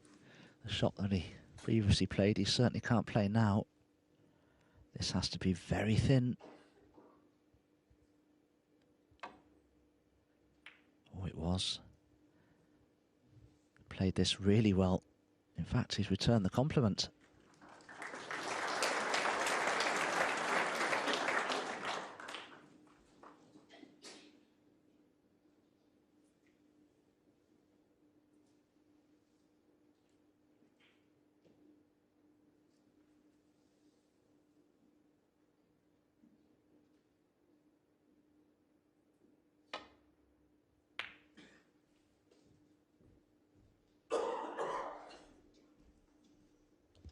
It was absolutely vital for Jimmy Robertson's belief in this match, given he had so little to draw on, given their previous meetings, that he started well. And of course, things nearly went drastically wrong in that second frame, when he nearly surrendered it after Williams needed 2 snookers. Needed a bit of help from Williams to avoid that fate, but that's given him a real reprieve in this session. And of course, he's gone on to make that excellent winning clearance of 74 in the third frame. Still very much involved in this one, albeit behind.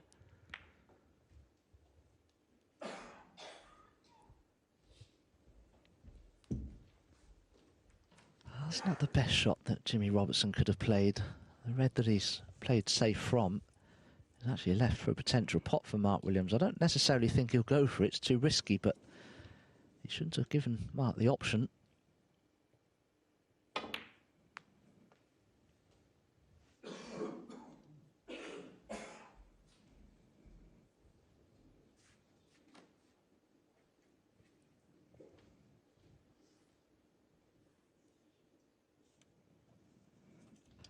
Jimmy just looking there to see if there's any way he can play that red that's next to the yellow, play it behind the yellow and away to the middle of the table and try and drop that cue ball right in behind the yellow. No, didn't play it in the end. Now, is this safe? Well, judging from the expression from Jimmy Robertson, I think he's left the red on. He has.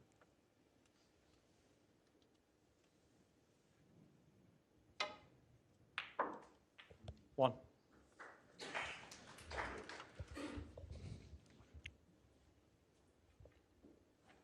So, a chance for Williams to level up this match at the interval. Certainly an eventful quartet of frames.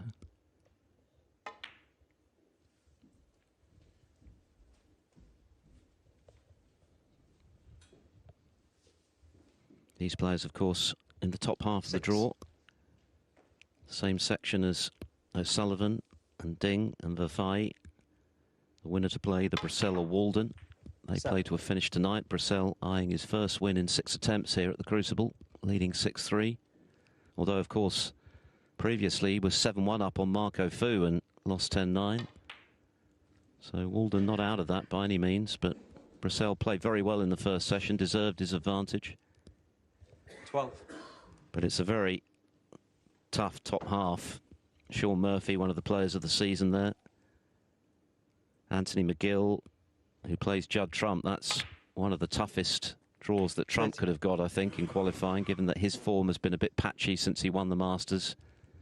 And McGill showed his typical resilience in qualifying to come through from deficits in a couple of matches.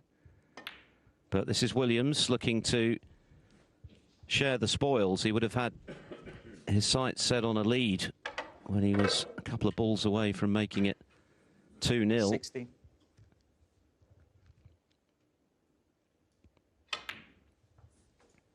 But given that he lost the previous 7. frame, having made a break of 69, he'll be, I'm sure, happy enough with 2 each.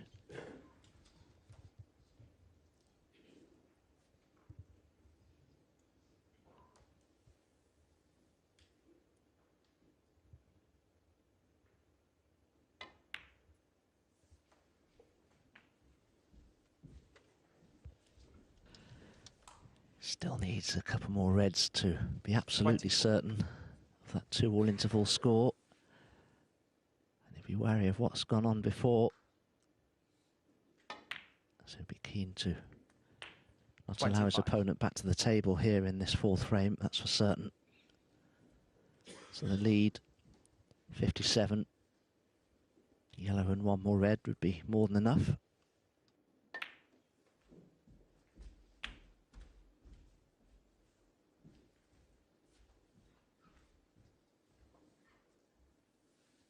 $27. 28. So it looks like this mini session is going to be shared.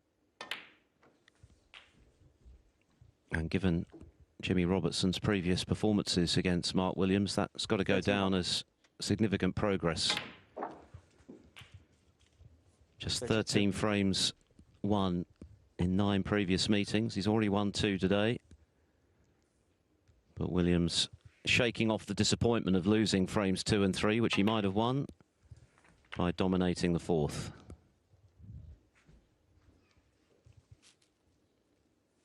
$38.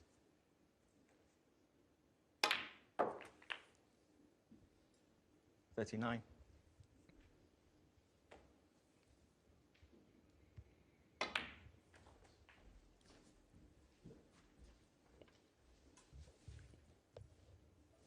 $44.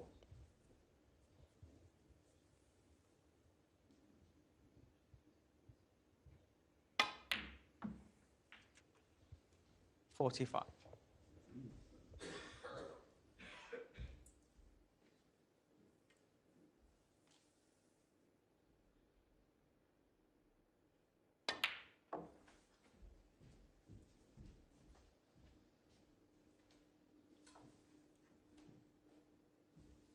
$47.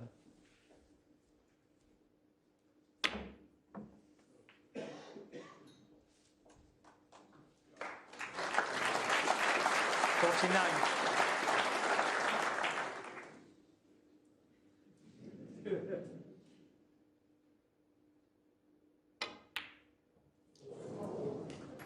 Mark Williams, 49. A break of 49, ensuring that Mark Williams takes a share of the first quartet of frames here in this first round match at the World Snooker Championship. Fascinating stuff. Jimmy Robertson has managed to come out of it level at 2 frames all with the 3-times world champion. They're off for their 15-minute break, and we'll be back with the live action on the players' return.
A warm welcome back to Sheffield and the Crucible in the second day of the Kazoo World Snooker Championship. Let's just bring you up to date with what has already happened today. Ding Junhui taking a narrow lead over Hossein Vafai in arguably the tie of the first round here at the Crucible. Stuart Bingham seeing off David Gilbert with some comfort, 10 frames to 4.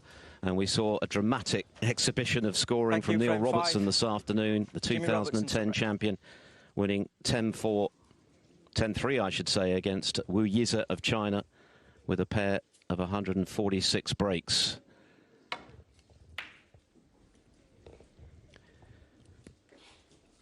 Here on table one, it's Mark Williams, 3 times world champion, of course, up against Jimmy Robertson, the qualifier from East Sussex in the south of England. And it's been an eventful quartet of frames before the mid-session interval, which have been shared. Williams coming into this match with an extraordinary record over Robertson. He's beaten him in all 9 of their previous meetings and beaten him heavily almost every time. In fact, the aggregate frame score coming into this match was 46-13. There's another trademark red from distance from Williams just as he started this match. Beautiful piece of cueing. But given that dismal record that Robertson has, he's got to be pretty happy, I guess, to have shared the first 4 frames, particularly given the circumstances. Williams took the first after Robertson missed a pink. And then in the second, Robertson seemed to have clinched the frame. Made a break of 65. Williams needed 2 snookers, laid 2 brilliant snookers behind the brown, which was close to the baulk cushion, and seemed to be going 2-0 up. And had he won that frame, well, who knows what damage he would have done psychologically to Robertson, particularly given their head-to-head, as he misses that red. But Williams then missed the pink in looking to clear up. Robertson gratefully potted the pink. And then the tables were turned with Robertson coming from 69 points down to steal the 3rd frame with a superb clearance of 74 after Williams had missed frame ball before the 3 times champion dominated the 4th frame to level it up. So 2 each. There's another 5 frames scheduled in this first session. It's been fascinating stuff, Dominic Dale. Yes, it has been. Jimmy Robertson will be delighted, I'm sure, to be 2-all with the former 3 times world champion at the mid-session interval. But both players now will have to try to reassert their authority on this match.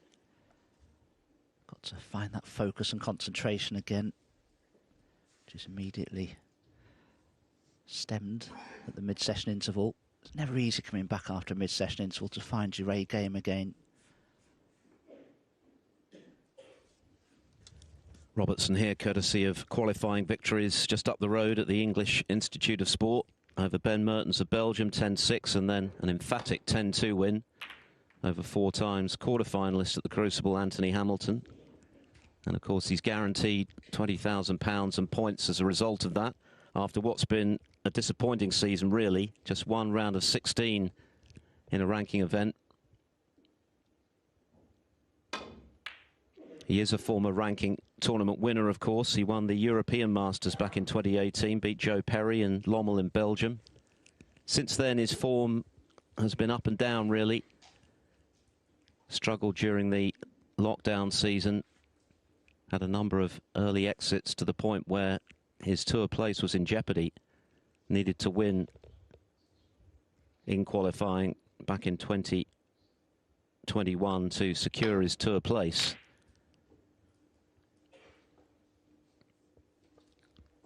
But he managed to do that against Zhao Jianbo in a decider, having been 3-0 behind, so that was a huge win for him, clearly. He's been working on the mental side of his game in recent times. He's used a mind coach in a bid to toughen himself up.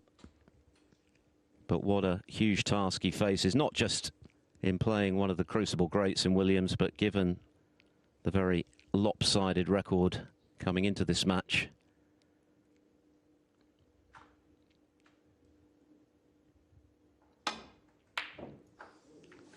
And with that in mind, Dom, it was vital that he did start well. And I guess at the outset, he would have taken 2 each at the first interval.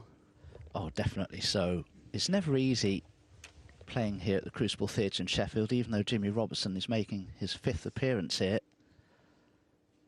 Playing somebody such as Mark Williams, one of the Crucible greats, so experienced, former 3-times champion, as I said. It was always likely that Mark Williams would settle the quicker of the two, but having stolen a couple of frames, one on the pink and one on the black, Jimmy Robertson, you can see by that excellent red to left centre that he's got a good deal of confidence in his game himself. And this is a great chance here at the beginning of frame 5.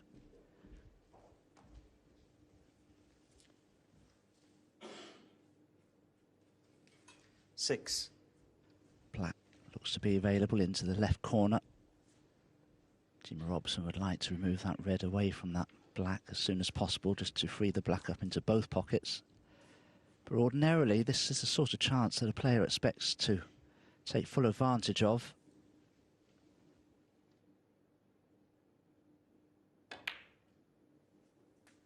Seven.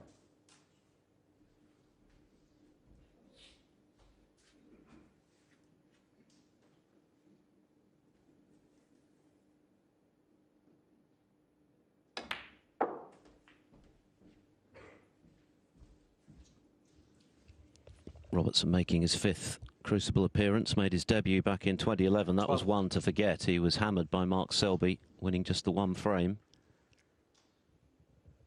Still searching for his first victory here.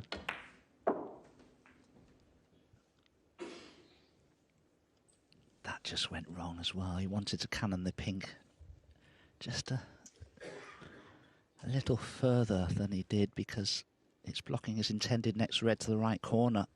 This break would have been so much more straightforward, and all of a sudden he's got a very awkward red here to the right centre with hampered queuing. So from a very promising position, he's got to pull out a good pot now.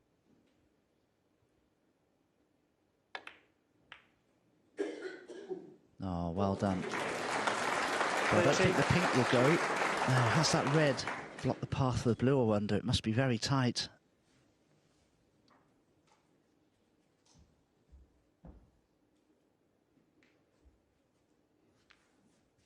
Extremely tight from that camera angle. Looks as though it does go, so this is a big pot for Robertson to keep the break going.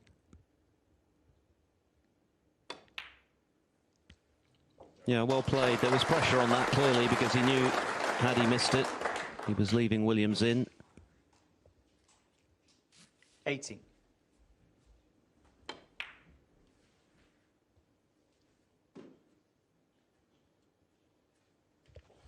Yeah, it's a very good blue, that. Now, Jimmy knows that the red he should be taking on, ideally, is the red that's closest to the green, but it's a little missable. He'd have to play a delicate stun shot to hold for the blue into the left centre. So he's playing this red basically just because it's the easier pot. But positionally, it's more challenging. 19. And that's not perfect by any means. He's going to have to take the cue ball in and out of bulk now. So still trying to get that cue ball in A1 position.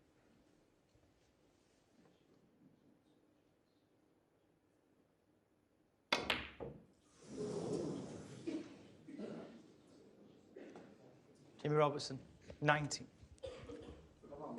A disappointing way for that break to come to an end.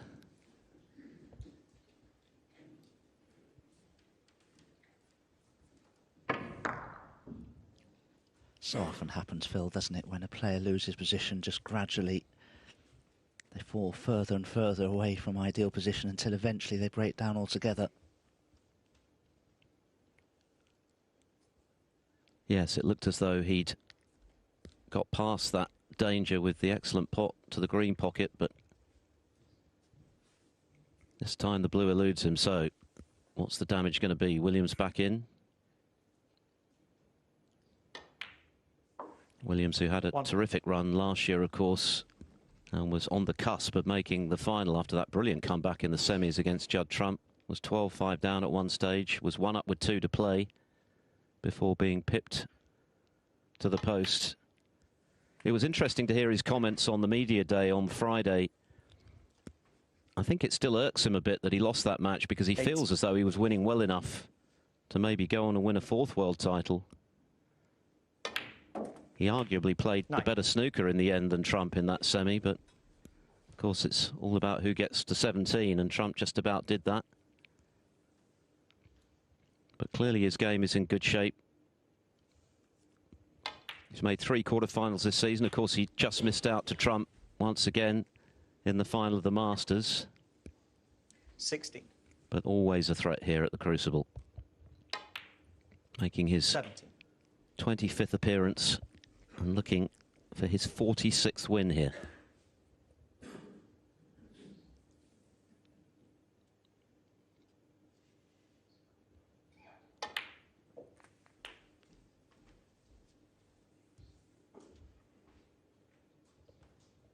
$24.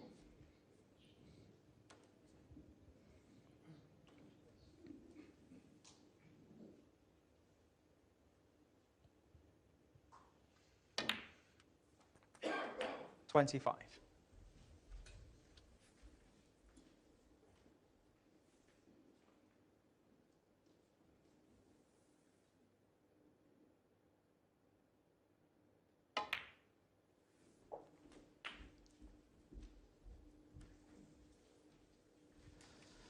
Mark Williams has won just short of £2 million in total prize money 31. at the Crucible Theatre alone, and that's over double what Jimmy Robertson has earned in his entire career. So it just gives you an idea of the golfing overall class and experience between the two players. But on current form, Jimmy Robertson has been playing very, 32. very well. And so it's important here for Mark Williams to try and put as much pressure on Jimmy there as possible, because he's acquitted himself well so far in this match. 21 points the lead here for Mark Williams, and well, the easiest red to play for here is the one close to the green.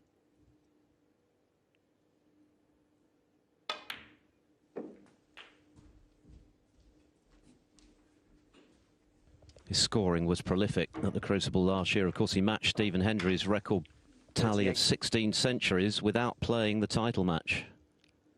As he said on media day, he thinks he would have smashed that record had he got to the final, and couldn't have got any closer. 39.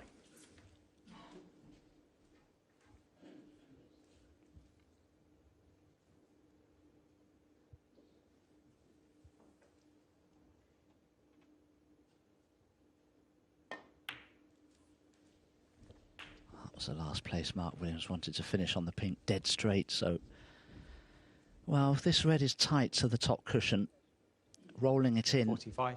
may be a possibility, but it's certainly not easy, this.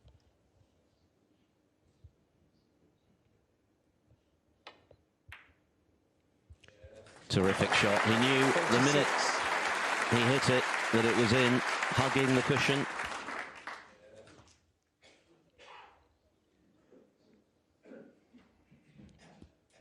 Possessed of one of the greatest temperaments we've seen in the history of this game. One of the big reasons why he's won so prolifically down the years. 24 ranking titles, 7 Triple Crown titles. One of the select band of players to have won World, UK and Masters in a single season.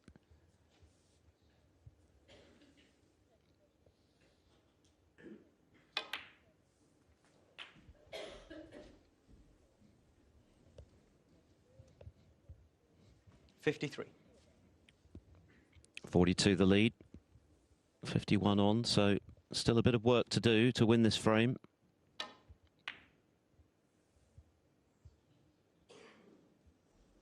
Mark Williams, 53. A second half century of the afternoon from Williams. He made 69 in the third frame, missed a tricky frame ball red along the right side cushion, and Robertson stepped in with a superb 74 to deny him.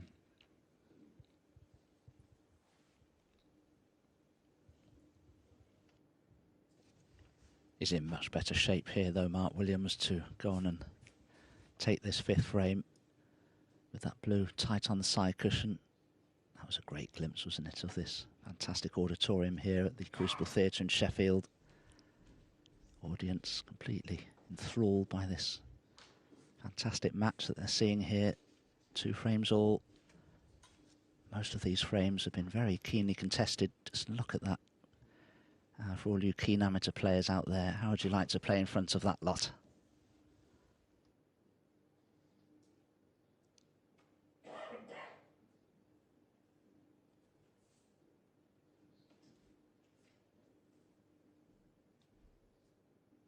The winner of this will play the winner of the match that resumes this evening. Luca Brissell coming back at 7 o'clock local time with a 6-3 lead over Ricky Walden. Like Jimmy Robertson, Brissell is still searching for that elusive first win here in his 6th attempt in the Belgian's case. He played very well in the first session.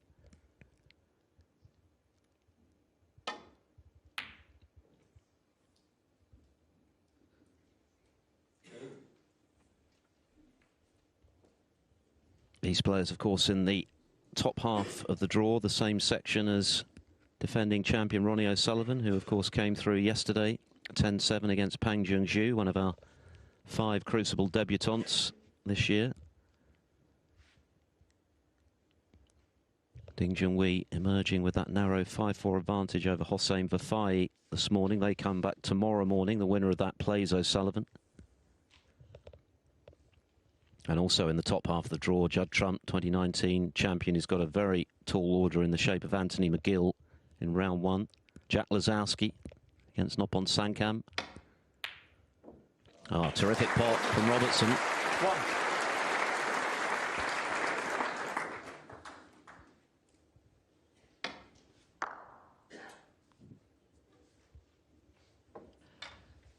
He's just about okay on this pink. If he plays it plain ball, he could play for the red that's closest to that right centre. Left centre, I beg your pardon. He has to keep running, though. Now, will this just sneak in? 35 points is the deficit.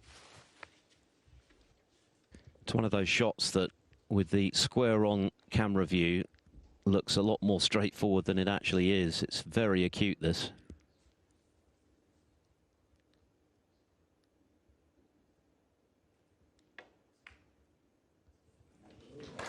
Played it well, though. 8. Yeah, serendipity there, really. It's a good job that he was so thinly placed on that red, because in potting it, he was almost certain to leave a good angle to bring this difficult red into play. Brown.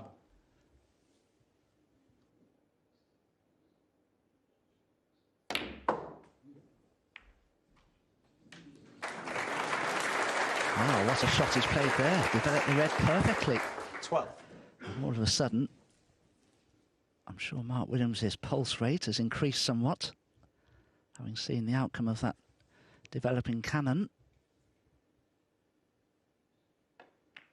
Just the one safe ball now, and that's the blue. And that won't be difficult to develop either from the green if he gets that far, Jimmy Robertson. Shades of frame 3 when he was 69 behind. Stole it on the black with a superb clearance.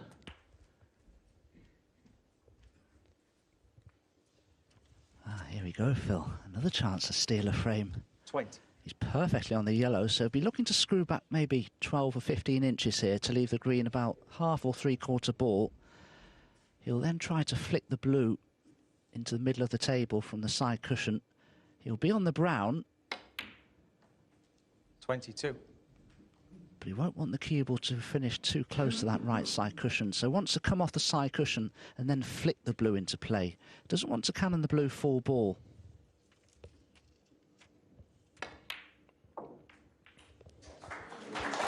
Wow. 25. Well, it's definitely on now.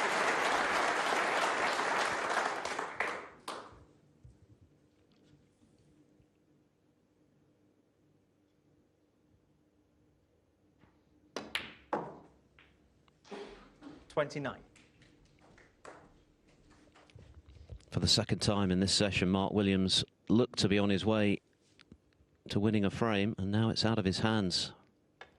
What a fine break this has been. 34. A couple of excellent shots to develop awkward balls. So pink and black required to retake the lead.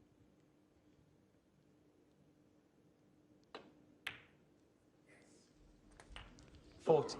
Plenty of Jimmy Robertson fans in the house here at the Crucible, willing him to make a real match of this.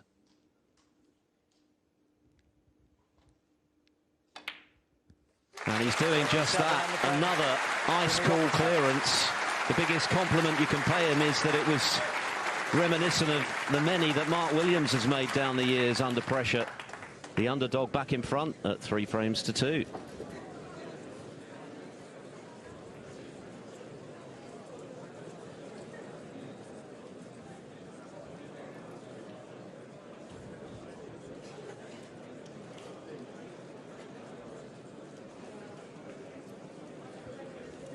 So that is a terrific result again, and you can just see, can't you, there, Jimmy Robertson really in the zone at the moment, psyching himself up. He's got this very poor record against Williams, hasn't come close to beating him in their previous 9 meetings, has only won 13 frames in those 9 matches.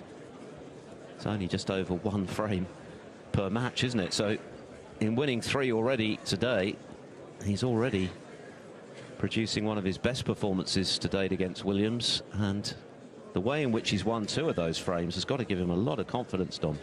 Yes, definitely, but if you look at the frame score, he's 3-2 ahead, and the 3 frames he's won, 2 have been on the black and 1 on the pink. So Mark Williams will rue a lot of missed opportunities, you feel.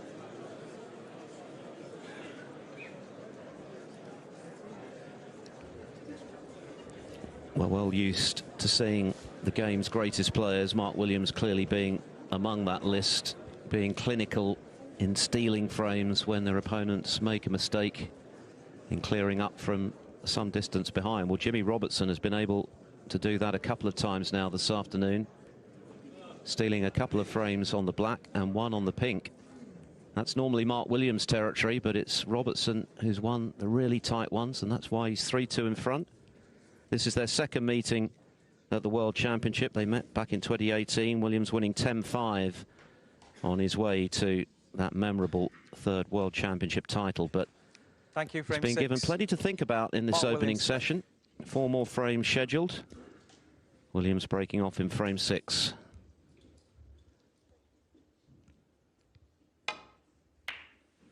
Mark Williams, 3-2 adrift. 10, of course, is the target. Luca Brissell or Ricky Walden to play the winner in round 2.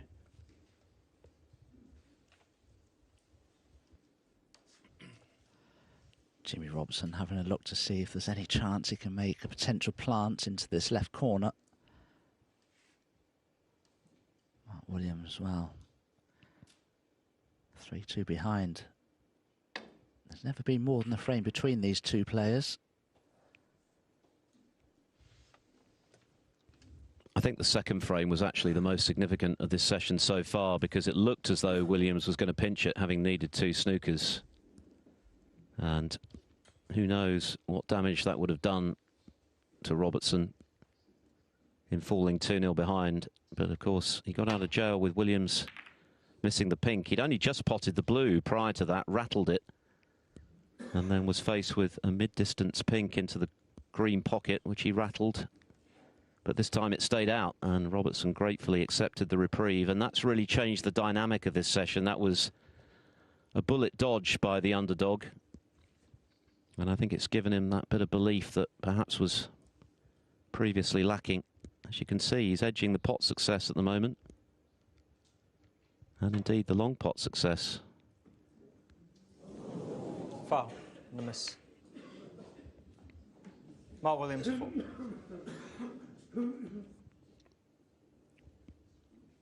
Back. Brendan Rodgers is our referee. Of course, Brendan will be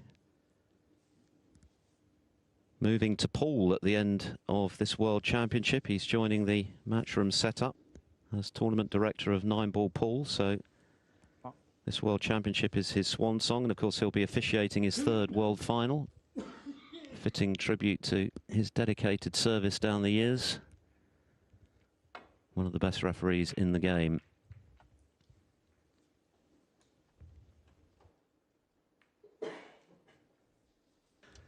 I don't think Brendan Rodgers is one of the best snooker referees in the game, but Brendan Moore definitely is. Brendan Rodgers is a very good manager.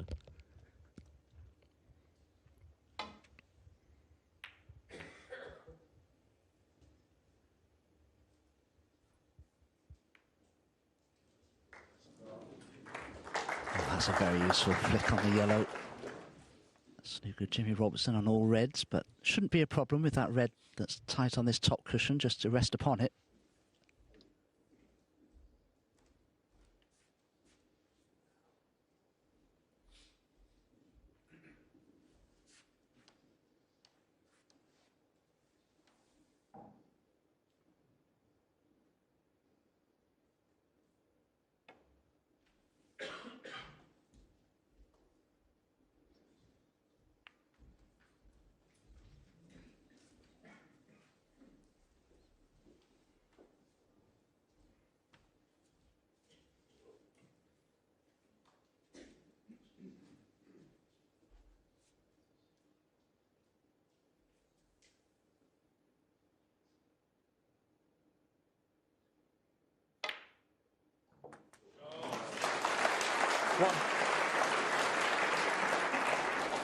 This was an excellent red from Mark Williams.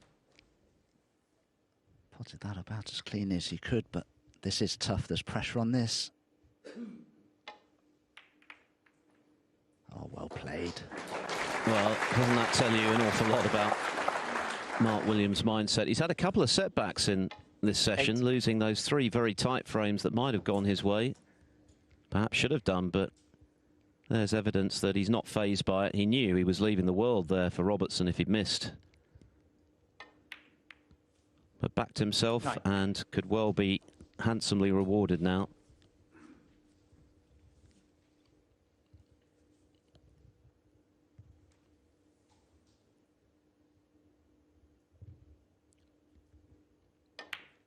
Made the world final back in 1999 when he lost to his good friend Stephen Hendry for the last of Hendry's record, 60. equaling 7 Crucible titles. And then, of course, the following year, he went one step further in dramatic circumstances, 13-7 behind 17 to Matthew Stevens at one stage, before turning it around to win 18-16, and then won by a similar margin against Ken Doherty 3 years later. And yet another 18-16 in what many people regard as the greatest ever world 20. final against John Higgins 5 years ago. 25. Led 15-10. Higgins hauled it back to 15 each. Williams then missed match ball pink. Higgins produced one of those quintessential clearances of his, only for Williams to then regroup and take the title with a frame to spare. 32. And when you consider that the year before, he'd not even qualified for the Crucible and was seriously considering quitting the game. He was talked out of it by his wife, Jo, who's here in the arena today. That was a very shrewd bit of advice on her part. 33. Depends on whose point of view you're looking at there, I think. Well, maybe not John Higgins, but yeah, it was quite a renaissance, wasn't it, after the disappointment of missing out in the final qualifying round the year before. This is really impressive, though, isn't it, from Mark Williams, because the way he's lost some of these frames can be very hurtful. And as you said, Phil, you know, having lost that second frame the way he did, if he'd have stolen that from having 41. needed 2 snookers, as he looked like stealing it at the time, he missed that blue to the green pocket. You know, he could have been 5-0 ahead as a result of it, but it gave Jimmy Robertson enough confidence to allow him to make a few winning clearances of his own. And Mark Williams is under pressure, but he's responding to it. I think particularly 48. considering their previous record, which has been so in favour of Williams, that second frame could have done a lot of damage, but that's history now. Robertson's played very well. Williams looking to respond. 49.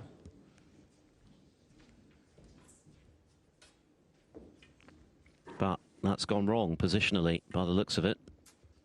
And once again, Williams with a lead, but mindful of what's happened in a couple of other frames. It's been one of those days for Mark Williams. He keeps managing to establish healthy leads, but they're not quite decisive enough. Mark Williams, 49.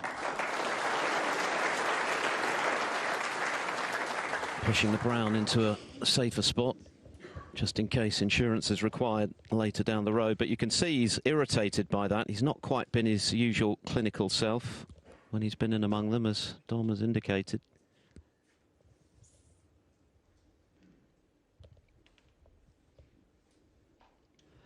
The two reds together just below the pink, I don't think they're a plant at all to this right corner.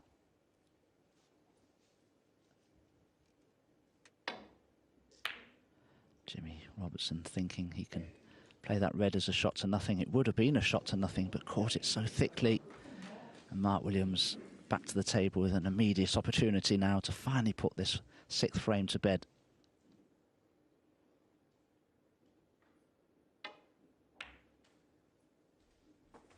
One. I think Williams cherishes these opportunities rather more now than back in the day when he was world #1 and expected to win all of these big titles, because he's conscious of the fact that there might not be too many more chances to play here and be a serious contender. At least he's now in his 49th year, so looking to make the absolute most of these big occasions for what is left of what has been an extraordinary success story.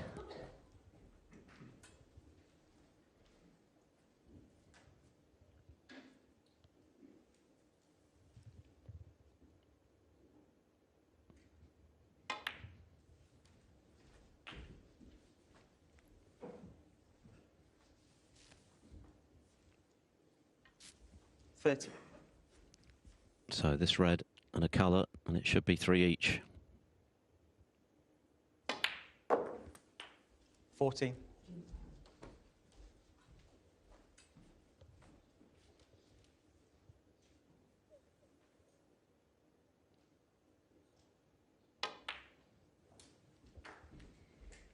Well, you could see the irritation on Williams' face when he wasn't quite 19. able to kill the frame off at one visit, but got straight back in with 20. Robertson's safety error.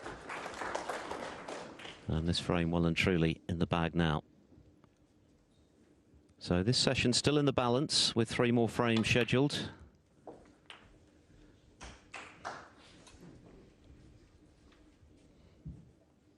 $27.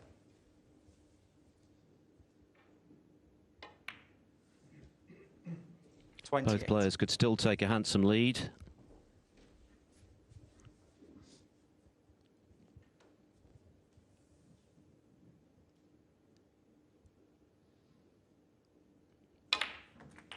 Equally, there might just be 1 frame between them when they come back tomorrow afternoon at 2:30 local time. 35.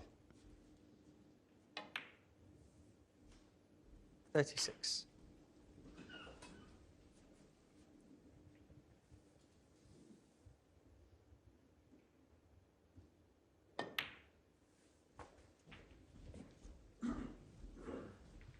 Mark Williams won the first frame fairly comfortably, 67 42. points to 39, but the other 2 that he's won, that's including this one, his opponent won't have potted a ball 43. in.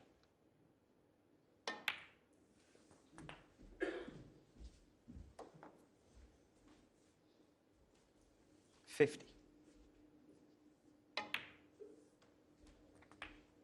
51.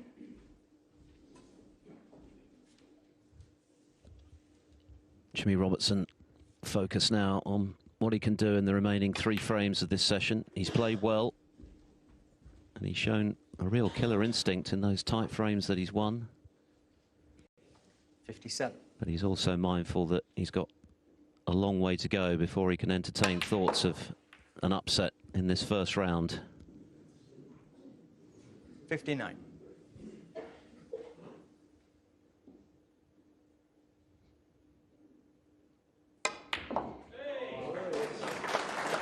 Crowd enjoyed that one. 62.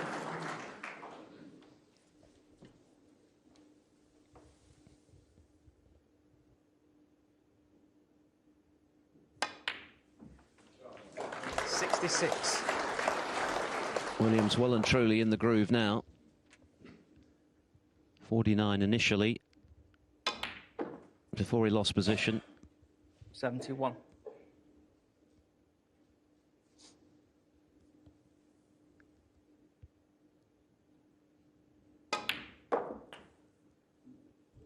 77.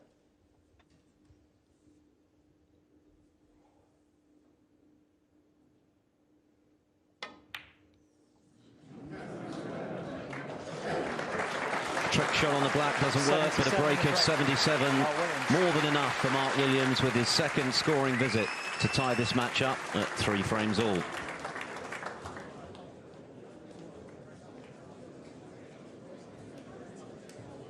So a thoroughly entertaining opening session here between the 3-times world champion and the man looking to secure his first ever victory at the Crucible in this, his 5th appearance. And I'm sure Jimmy Robertson will be delighted to have been as competitive as he's been, given that he's really struggled to do that against Williams in the past with those 9 losses, most of them very heavy ones. But it's been a different sort of match today. Robertson's shown some real mettle to win those 3 very tight frames. Williams, though, doesn't seem fazed, does he, by that? And, well, he's got such vast experience. He's been there and seen it and done it all. And looks, as he normally does, thoroughly relaxed. And this session still up for grabs with 3 frames to come.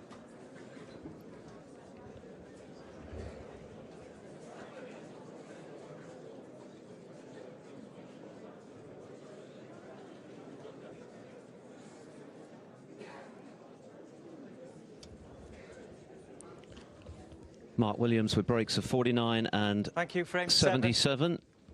Jimmy Robertson. His best of the day so far, to tie things up again at 3 frames all. Never more than the frame between them. 3 more to come in this session. Luca Brissell and Ricky Walden resuming this evening. The winner of that will provide the opposition for the winner of this one in round 2.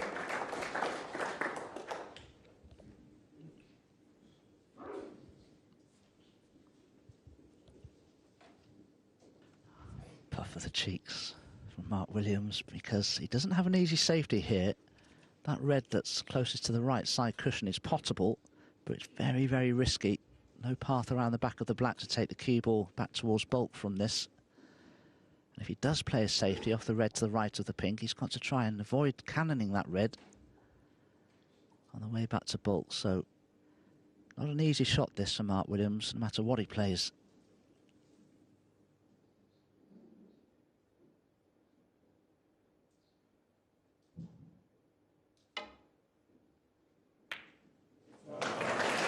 Went for the pot, fantastic cannon to the black. He's given him some sort of chance at it perhaps, but being left-handed, he won't be able to stretch across and reach the potting angle. So just a safety, but he had to pot his way out of trouble there. Now look at this. Yeah, he's not afraid of the unorthodox Williams. We've seen this before, mid-air rest shots. We've seen him playing out of a snooker off 2 cushions with 1 hand. We've even seen him potting balls with his eyes closed, which he did on numerous occasions on his way to his 3rd world title. But yeah, I think he's going for the slightly more conventional route here, the extended spider.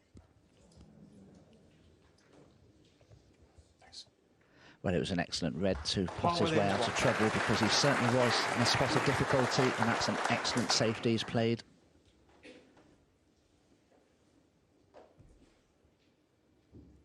Jimmy Robertson, I wonder what's going through his mind. I wonder if he'd be happy to be 5-4 behind.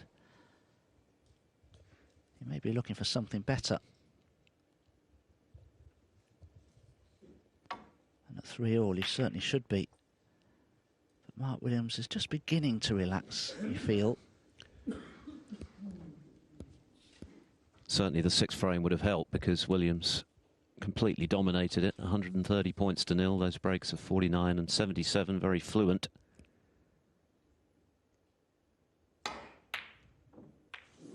Got very close to that one. He's not holding back with going after the reds, but what's the damage? He may have been rather fortunate in the end, Mark Williams. He wouldn't have been on a colour had this red gone in. In fact, he'd probably been snookered and everything, but even though he's left a red on for Jimmy Robertson, I don't know if he can do anything about getting onto the black. He's just a little bit too severely hampered by this red, I feel.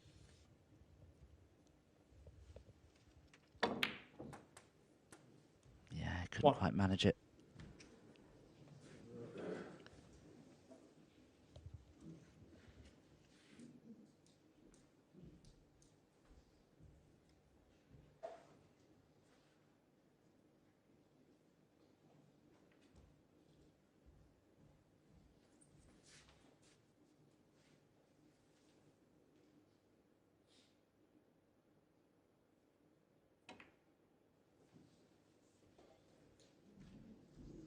Where's this cue ball going? It's found the pocket. Well, Jimmy you Robertson always 1. look to try and leave the cue ball in the jaws of the Williams pocket 7. if you can, but sometimes you play it too well and you actually find the pocket. Now, wonder what damage he's done here. Chance of a pot from in hand. It's far from easy.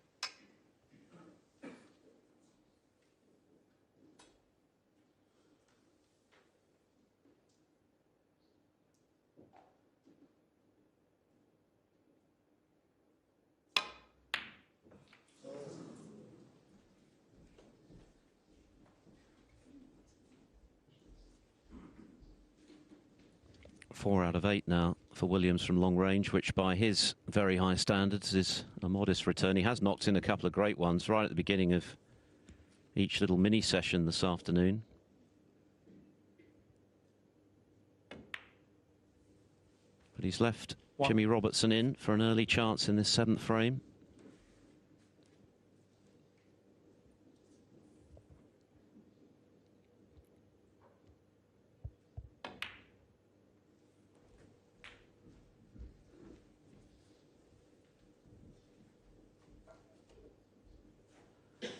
Well, we haven't had a century yet in this match. There have been a lot of 40s and 50s.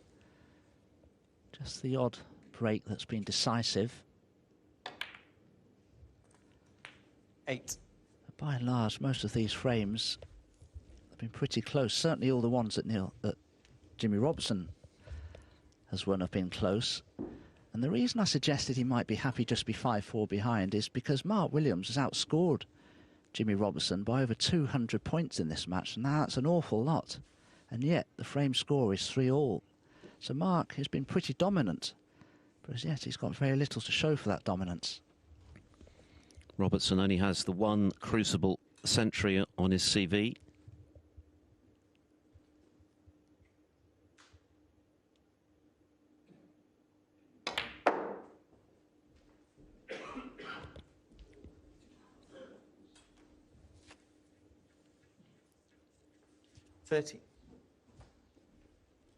Williams, on the other hand, has 75, including a maximum, the 6th at the Crucible, back in 2005.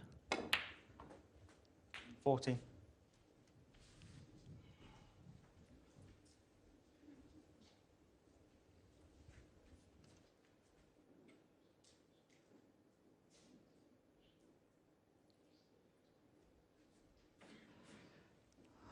You can see that that plant is potentially there for Jimmy Robertson.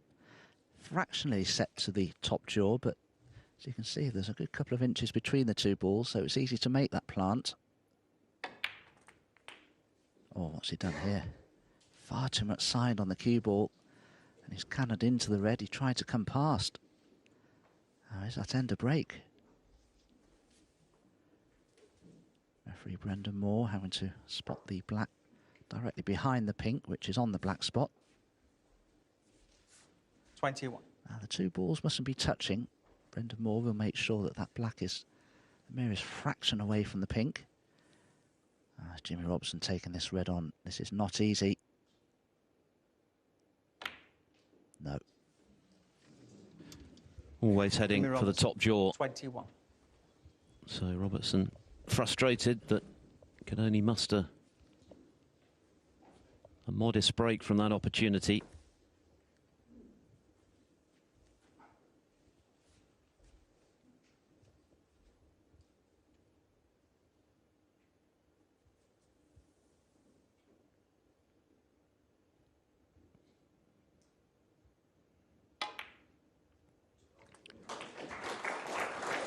One.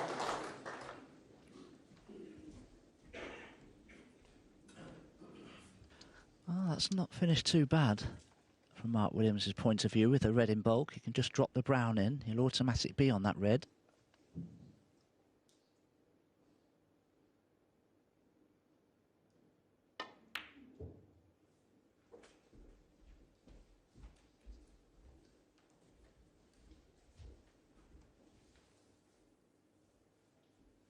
Five.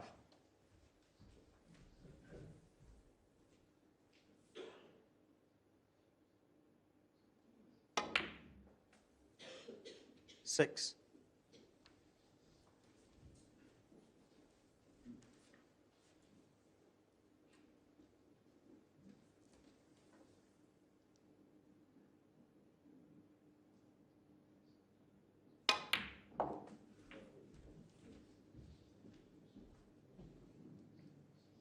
Caught that all wrong, Mark Williams.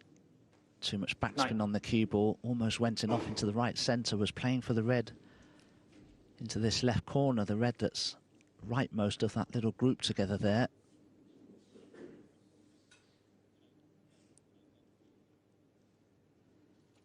Still has this red to the left centre, perhaps.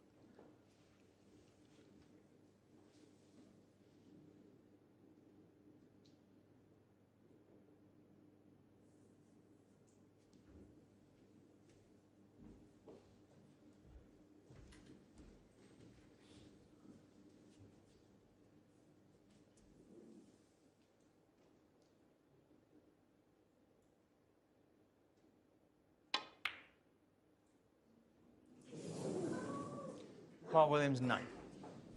It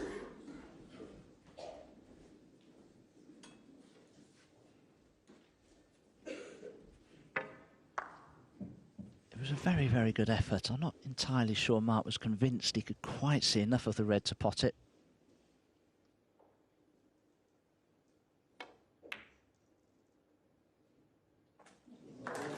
That's another good one from Robertson, though, to get back in.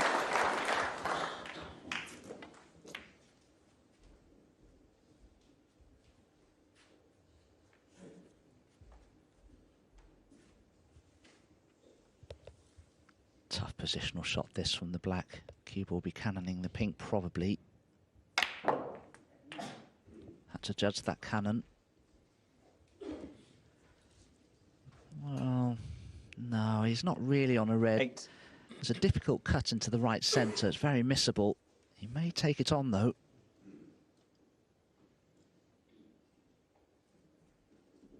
Oh, but that plant is still there. But from where the cue ball is, it's not going to be easy to make this plant.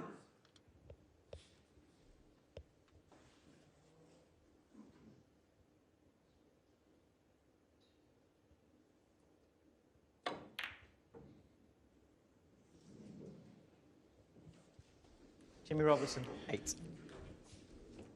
Was hoping that the green might come to his rescue there, but the red is on for Williams.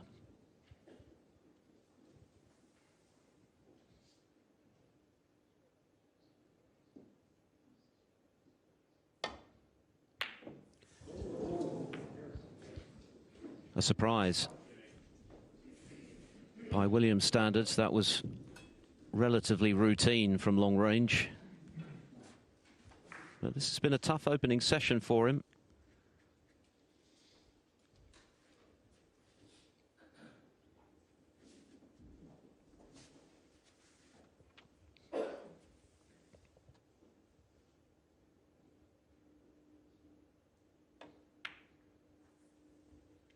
One.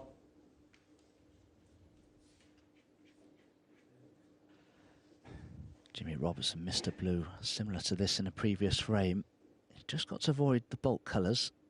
Oh, he's played this to perfection. And with the advantage that he already has in this 7th frame, 6. he'd be probably disappointed to not go in and win it from here, because I don't think he'll need those 2 awkward reds near that left side cushion if he can take high enough value colours from these open reds. 7.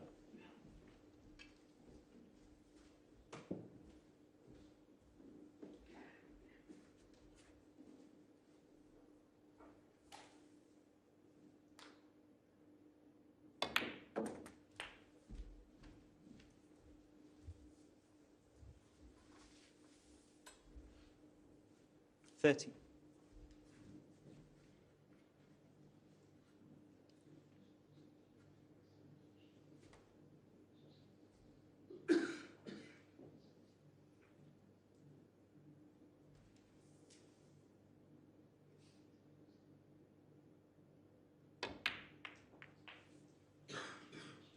$14.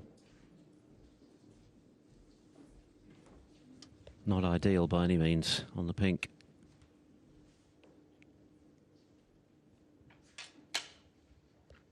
I was amazed he didn't just stun down for the black there into the right corner. He's brought one of the difficult reds into play. The only good thing about playing the pink is he may be able to play it slowly enough that he could block the pocket should he miss it.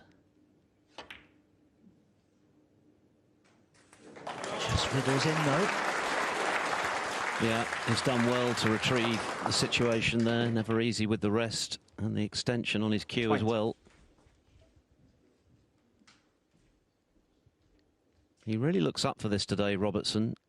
It was always going to be a challenge for him, given 21. Their previous meetings, to be competitive in this match, which he's not been able to do in the past. But having won that reprieve in the second frame when it looked as though he was going to lose it after Williams needed a couple of snookers, he's really knuckled down and has been very competitive and could still emerge with a lead in this 27. first session. Can he finish this frame off? 40 in front, 51 on, 43 if this red goes in. 28. But again, neither here nor there positionally, within sight of clinching the frame. Oh, he only needed a colour, any colour. Well, for me, he's got to put the black safe here because Mark Williams is 41 points behind. There are 43 remaining. If you put the black safe, Mark Williams effectively pretty much needs a snooker, you'd think, unless he can bring the black into play. Got to play off the black here, surely. Pink ball.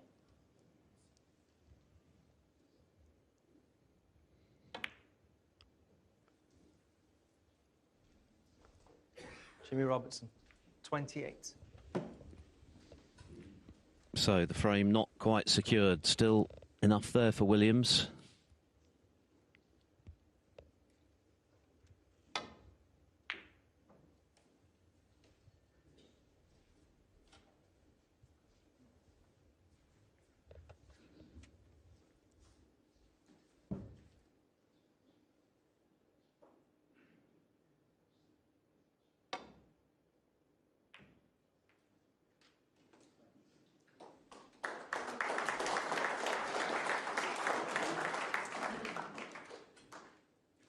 That's an excellent safety from Jimmy Robertson. Mark can just drop onto these two reds. As long as he doesn't leave a pot on, he'll be happy. And this is excellent. Well played.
That's a mistake from Mark Williams. I think Jimmy Robertson can cut this red in without too much difficulty. And if he does, Williams will need two snookers.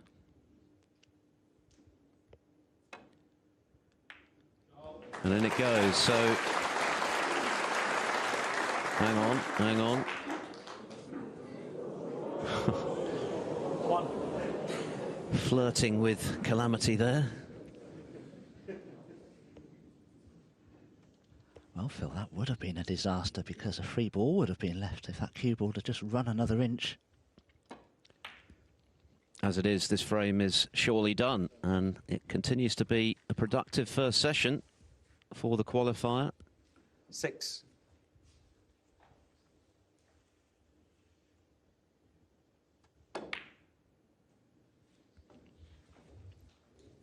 Jimmy Robertson 6. And the frame. And this time Mark Williams concedes the frame. So Jimmy Robertson edges back in front in this very competitive opening session here at the Crucible. He leads 4-3.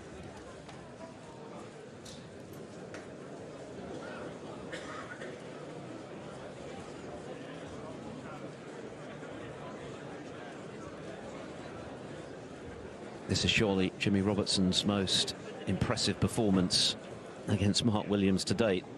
To be fair, that's not saying a great deal, given that most of the previous 9 meetings have been very heavy victories for Williams. But you can see that Robertson really is up for this. He's been nodding away there in his seat, seeing how well he's playing. He's been geeing himself up. And you can see, can't you, Dom? He's really up for this battle today, determined to right the wrongs of previous meetings when he's been a distant second best. Absolutely, and because of the poor record that he's had coming into this match, with all matches played with Mark Williams, he'll just be delighted to know that he could go into tomorrow's final sessions with every chance of winning this match, and he's not completely out of it.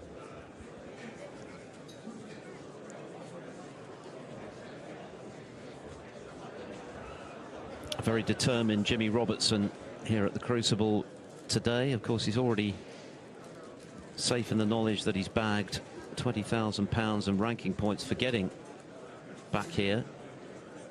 And he's giving as good as he's getting against the 3 times world champion Mark Williams. 2 more frames to come in this session. And Williams, once again, Thank you. Thank for you. the 3rd Frame time 8. this afternoon, Mark Williams to break. finding himself a frame behind. Frame 8.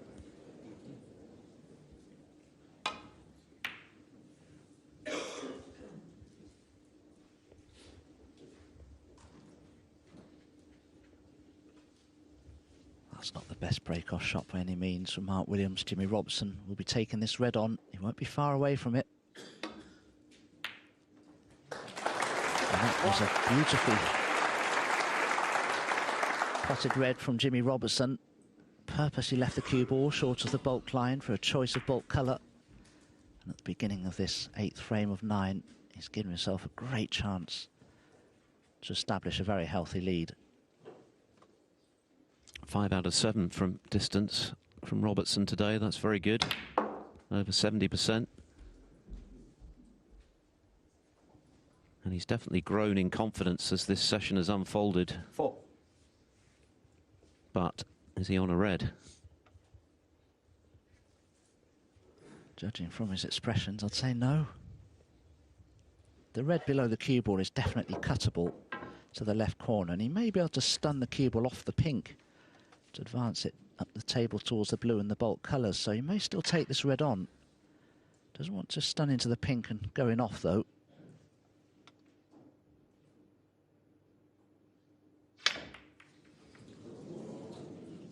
Yeah, that sounded very clunky. That was a miscue. Jimmy Robertson 4. So a very disappointing end to that visit after slotting in such a great red.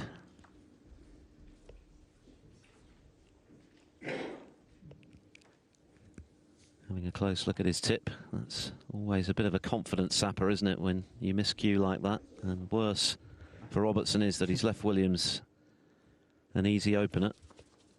Predictably, Williams getting the cue ball cleaned after the miscue. Yeah.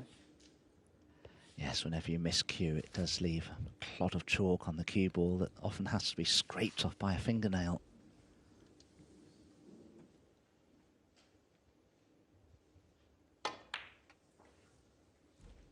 One.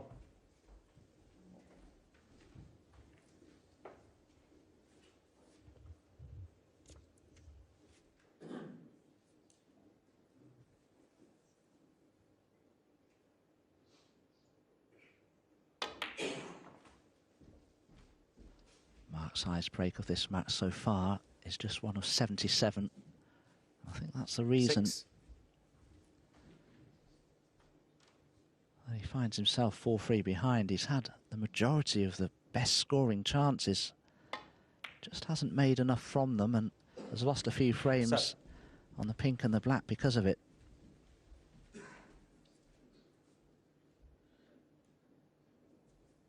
There you see the respective highest breaks between the two players. And if you contrast that with the play from Neil Robertson on the other table this afternoon. 14. Made 2 breaks of 146, a century. Completely dominated his second session. Yes, and he looked 50. pumped up, didn't he, at the end of that session, understandably, after such a devastating exhibition of scoring. Robertson, who has been a bit quiet this season by his standards, but says he's had the best ever preparation. He's obviously been working very hard at his game in practice, and it's paying off for him already. Meanwhile, Williams looking to ensure that he can't be more than a frame behind at the end of this session. Of course, he could still win it.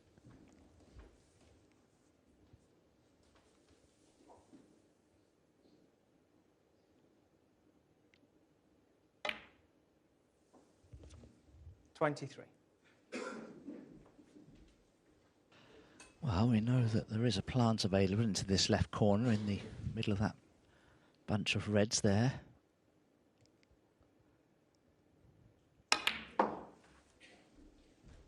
Full stretch Mark Williams there. Play for the red directly above the black. He's okay on it.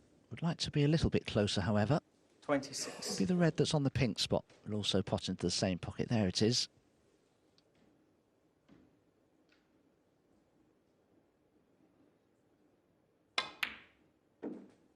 $27.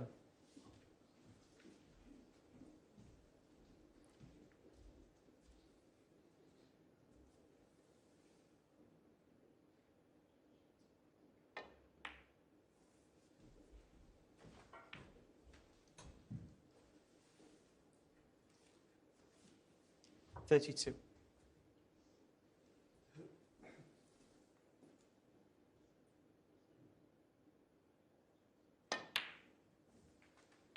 $33.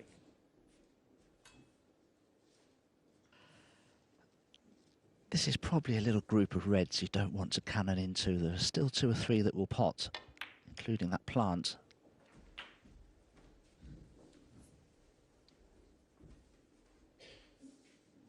$40. Something Williams hasn't been doing this afternoon is killing frames off with one visit. He'll be especially keen to do so and in the process punish the miscue from Robertson.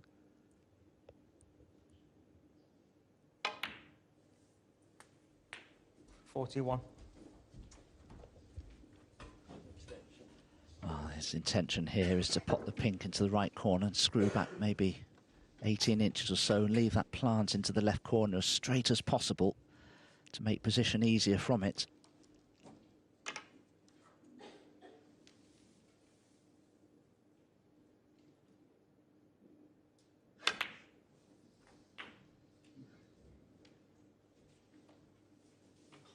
Probably would have liked to have screwed back another 4 or 5 inches. There you can see the plant isn't dead straight, so he's not absolutely guaranteed here to be on a colour from this plant. I just wonder if there's a secondary plant he can look at here. He's taking the original option. Needs to be careful. 48. Played it quite nicely. Slightly hampered for the pink. He'll be pretty pleased to be on it like this.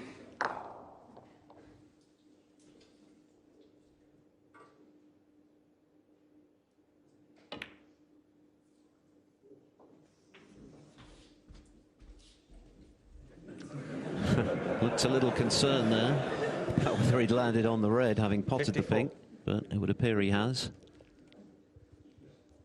Just.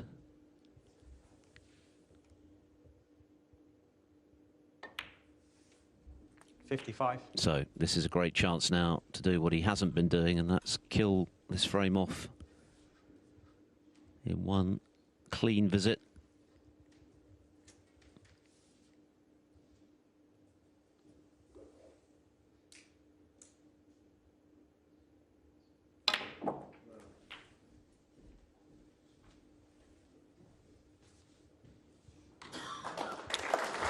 Played that well, muscling the cue ball 62. into position for this red. And magnifying 60. the importance of that miscue from Jimmy Robertson, who might have been eyeing a possible 5-3 lead and a guaranteed advantage going into tomorrow afternoon's conclusion, but it's now looking like 4 each.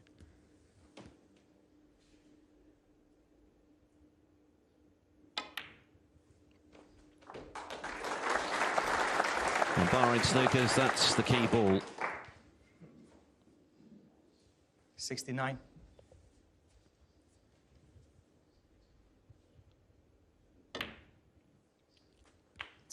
And now Williams can think about a possible 76th Crucible century.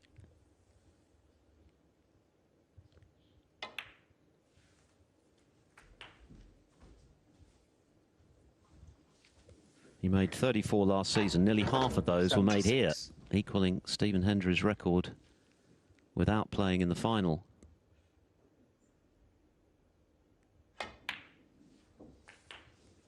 Closing in on 600 for his career. And of course, back in the day, there were times when Williams didn't much bother about century breaks. Was quite happy just to win the frame and settle for that. But I think he's a bit more hungry for them these days. Looking to make the most of every moment 84. Of what remains of his career as he approaches the big 5-0. 85. Just thinking, Phil, remember one of the other Welsh greats from decades gone by, Cliff Wilson from Caldicot. And he always used to tell the Welsh players not to bother making century breaks because it would disturb your concentration for the frames to be played afterwards. But 91. Well, I suppose things have changed since then. Different era now. 92. He was some player, wasn't he, Cliff? His long potting was breathtaking. And Williams not far behind in that regard.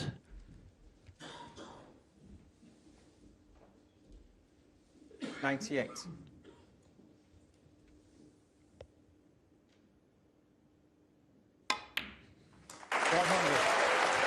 The crowd enjoying another slice of magic from the Welshman.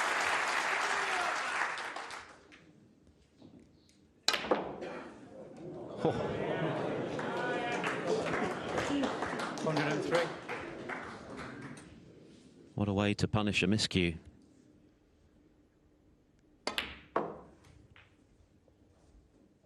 '107.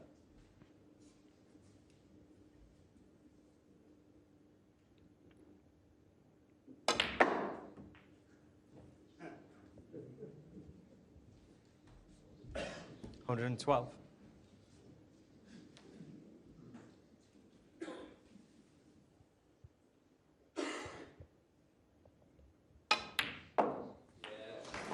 What a break this has been for Mark Williams.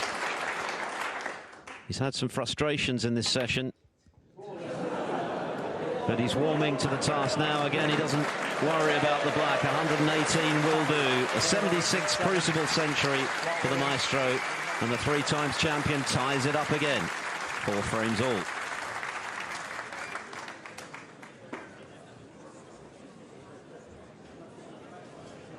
So just one more frame to come in this engrossing first session. And look at Jimmy Robertson, not surprisingly, paying a lot of attention to his tip, getting the sandpaper out just to file away some possible fibres, having miscued. And of course, that proved to be his last shot of the frame, with Williams stepping in with that superb century, the first of this session.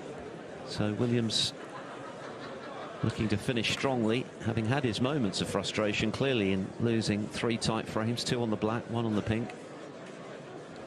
But nothing seems to faze him, nothing seems to shake that self-belief of his. And now, Dom, it's a question of who's going to edge this session.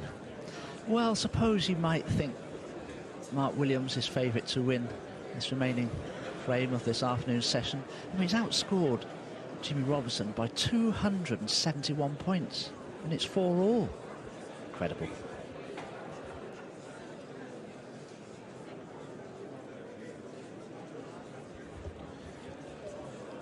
Jimmy Robertson paying a lot of attention to his tip during the break between frames after the miscue, which led directly to that superb century from Mark Williams, 118.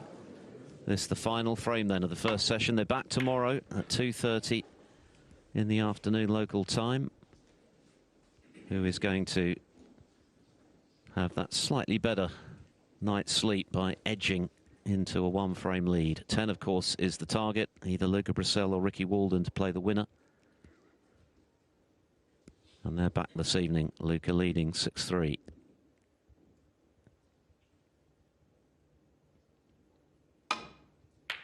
He's getting into the groove now, Williams. Another sweetly struck red, perfectly on the black to boot. Well, he missed one on the thick side just a couple of frames or so ago. That was very similar to that. But Mark Williams looking very good at the end of this first session. 8. And if he could establish a 5-4 overnight lead, I think he'd be absolutely delighted the way this session has gone. So he's thoroughly outscored Jimmy Robertson in terms of points. It just goes to show that when you prepare for a match, well, I suppose it's the same in any sport. You've got to be prepared for nothing and everything. You never know what's going to happen. Almost 2-1 in that regard, but of course 60. Robertson has won the 3 very tight frames, 2 on the black, 1 on the pink.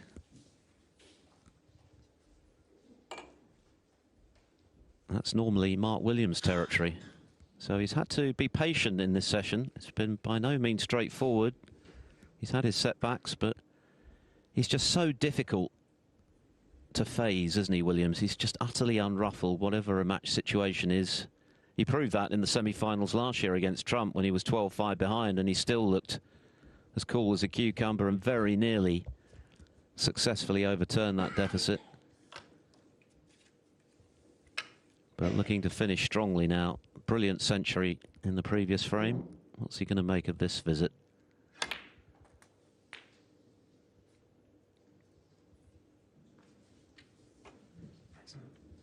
$70.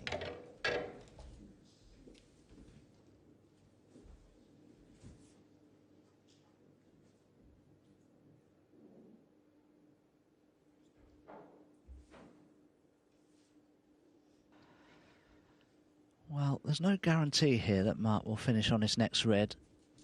There's nothing obviously available to him. He'll probably have to play a cannon here. The red he'd like to cannon into is the one directly to the left of the cue ball. If he can flick that out of the way, he'd be on a choice of reds.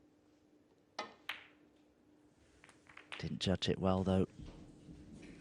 Didn't get enough check side on the cue ball. Can he still cut this red into the right 24. corner? Can he see enough of it?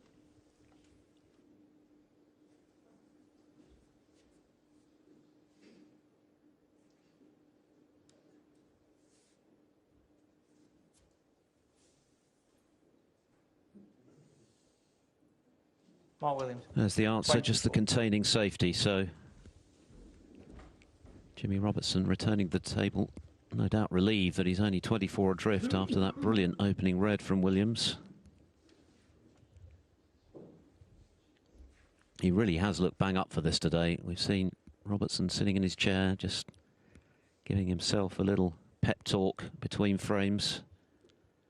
He has been working with a mind coach in recent times, looking to add an extra dimension to his game. Of course, he played so well to win his maiden ranking title out in Lommel in Belgium, European Masters, and then his form took a nosedive, really, during the season where we were largely playing snooker behind closed doors. He struggled in that environment. He lost a lot of first-round matches, to the point where his tour place was in serious jeopardy, but crucially he was able to hang on, and he's had some better results since then. Of course, he made the semi-finals of the British Open at the start of last season, a tournament won by Williams, who beat him in the last 4. Coming into this event, he's ranked at 27, his career high 21. And we've seen some of the old form in this session from him. Not so much the big breaks, but he's shown real mettle to clinch frames that he looked like losing on a couple of occasions. And that's why he's very much in contention, regardless of how this final frame goes.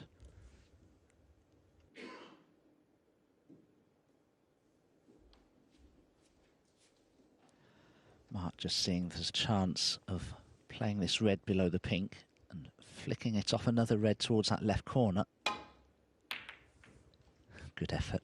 These top players don't miss a trick, do they? Any chance of a pot, they'll spot it somewhere.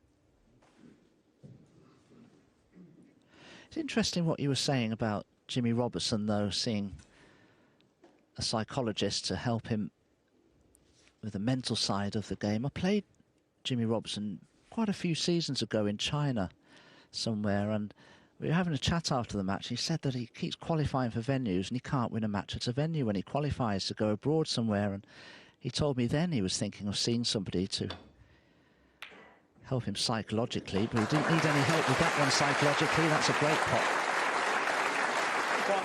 Unfortunately, he's not on a colour.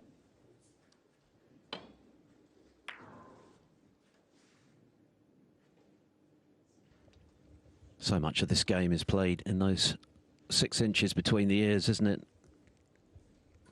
All of these players are fantastic cueists, but those who win the big titles are the ones who can handle the unique pressures, particularly here at the World Championship, the Crucible. Players who are capable of staying in the moment, not dwelling on what might have been, what could have been in previous frames. And Williams has been in that boat a few times in this session, but as we know, he seems to have ice in his veins. Nothing really seems to ruffle his feathers, and there's been further evidence of that in this session, which he could yet win, having lost those tight frames, which other players might have struggled to recover from. 2 on the black and 1 on the pink. Round of applause, but it's a little bit of a mistake from Mark Williams. This red is definitely possible for Jimmy Robertson. The only thing is he'll have to play it with just a little bit of pace to get out for the black, which will make this pot a little missable. No. That was an edgy one, but no harm done.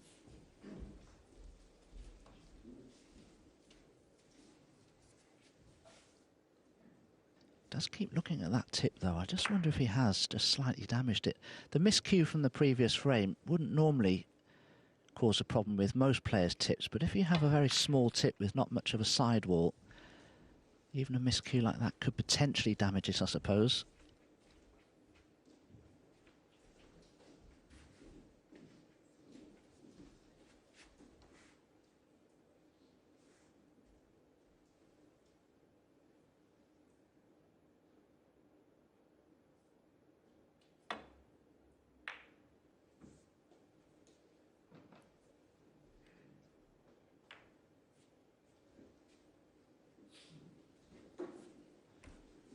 Just wonder if Mark Williams can snick a red into this right corner.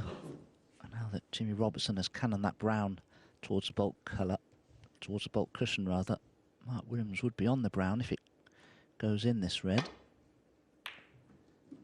Oh, look at this. What a pot that is from Mark Williams. Encouraged, I'm sure, by the fact that he knew he'd be on the brown.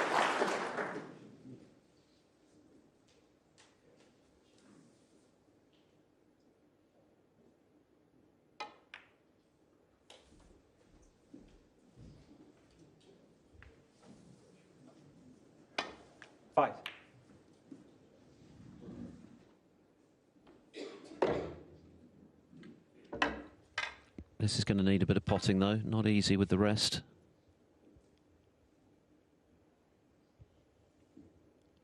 Oh, what a good shot that was. That was a very positive shot from Williams. He didn't flinch, did he? Going for the kill in this deciding frame of the session. Yes, excellent pot. He's the wrong side of the blue, but it shouldn't be a problem. Took the cue ball around the angles without any difficulty, but it's not the best line. Well, 11. He may take this red on, but it could have been a lot better than this.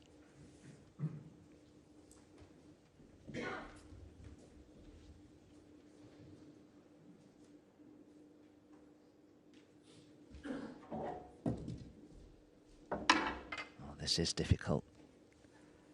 Again, he's got to do a little bit of work positionally, which makes the pot more difficult.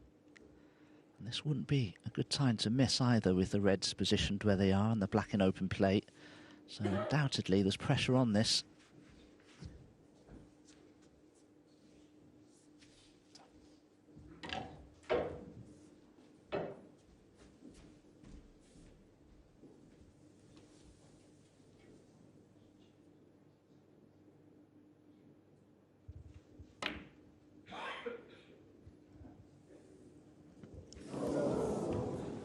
Mark Williams. Always 11. look to be heading towards the near jaw. So the red eludes Williams.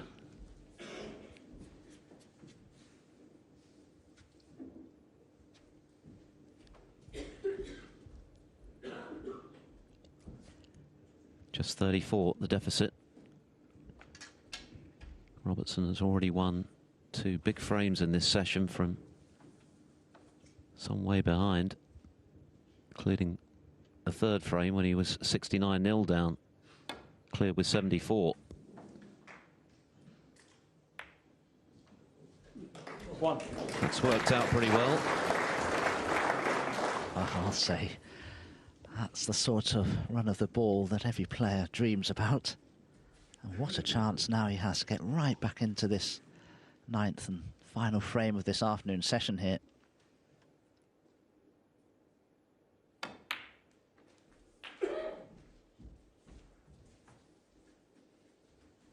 Black only available into the right corner. Can he somehow 8. sneak the cue ball in behind those reds to play for the black?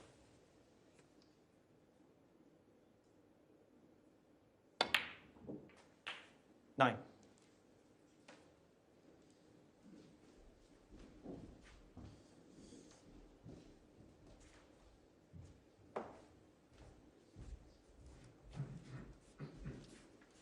Jimmy Robertson will certainly want to play for the 2 reds near the pink spot here into the right corner, because he can get to the black from those. That should be good enough. 11.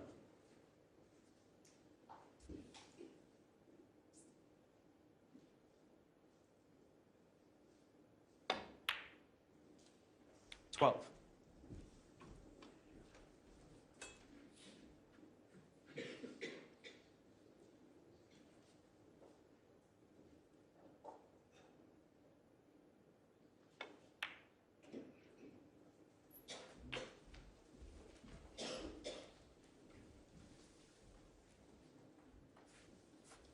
19. Could play the red below the pink here and just stun across the black to play it into the same pocket.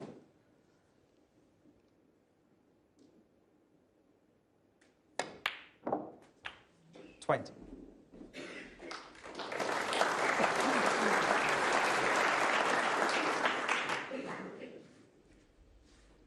Oh, that one shot there has really opened things up now. Can play for the red that's blocking the black into the left corner.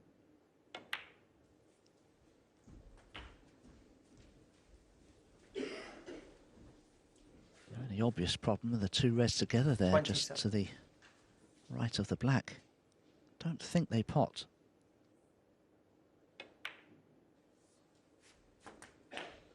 28. He came into this match with a serious psychological barrier to overcome, given his miserable record against Mark Williams, losing 9 out of 9 and winning just 13 frames in those 9 matches. So this has been impressive stuff from the qualifier. 35. He's shown his mettle in winning the tight frames,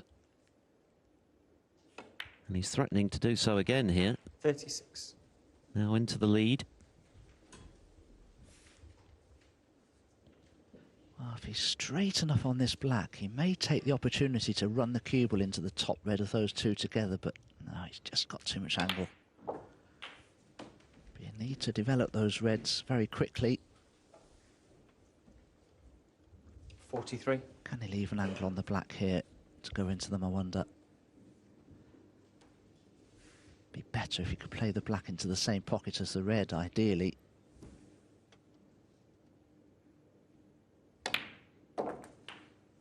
44.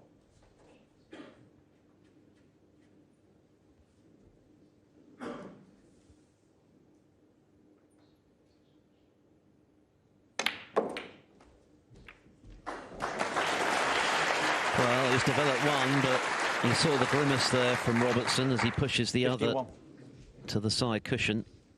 So this frame far from one. 17 the lead, still 43 on the table. Whenever you can on 2 balls like that, you're really just happy to be able to continue the break. There's every likelihood he would cannon one of the reds towards the cushion. But he's in the box seats here. He's 17 points ahead. The red and the black pushing 25 ahead. And even if he doesn't get on that remaining red by the pink there, it shouldn't be any difficulty at all to lay a very telling snooker in behind the pink.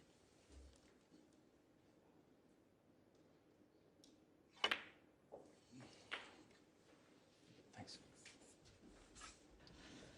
Well, I don't think he has the ideal angle on the black, so it could be he decides against playing for this remaining red. If he can just stun the cue ball up above the pink spot, he could send the red around the angles into bulk and get that cue ball tight in behind the pink. Yes, he has too much angle on the black to screw in behind that red.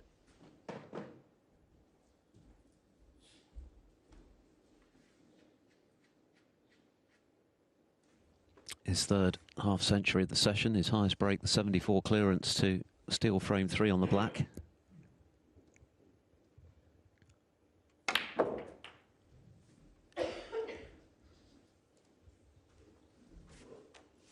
Oh, this is perfect, Phil. 59.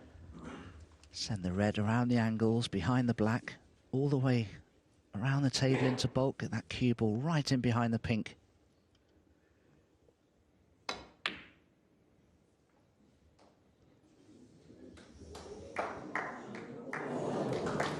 Robertson, 59.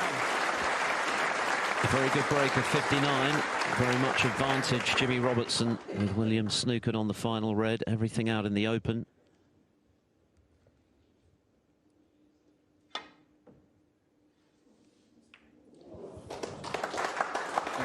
That's a good hit from Williams. Robertson only needs the red and any colour.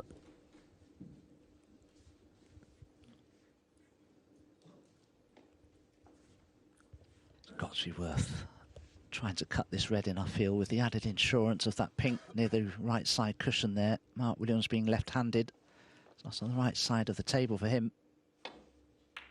It's there. That was a terrific pot. But where's the cue ball? 26 in front. Tantalisingly close to an overnight lead, but not quite there.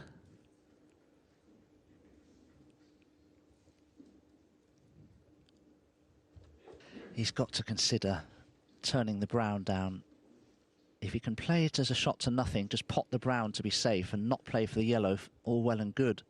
Just depends upon the angle that he has. Failing that, he's got to consider putting a colour safe here.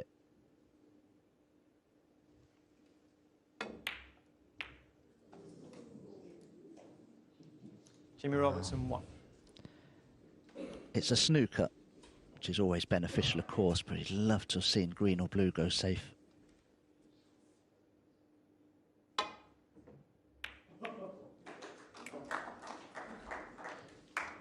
Mark Williams, on the other hand, will not be thrilled to see the brown go safe, so very much advantage Robertson, given the state of the table now, which is a good deal messier than it was a couple of minutes ago.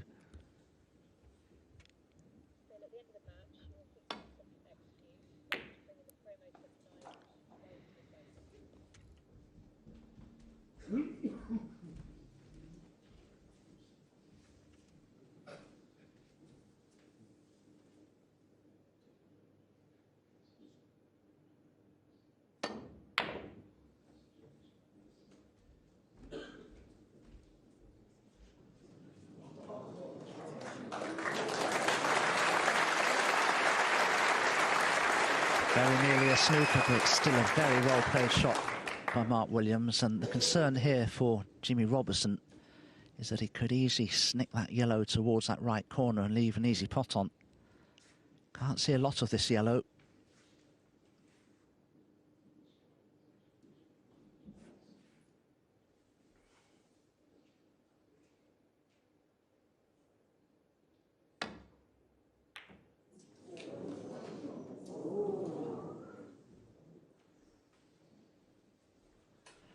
It's okay. Now, I just wonder how much of this yellow Mark Williams can see. Can he get him behind the blue? Well, he got the double kiss. He's been very lucky there. That's a fluke snooker without any doubt.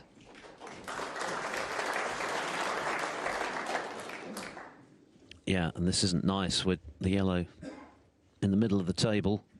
Plenty of room to go around.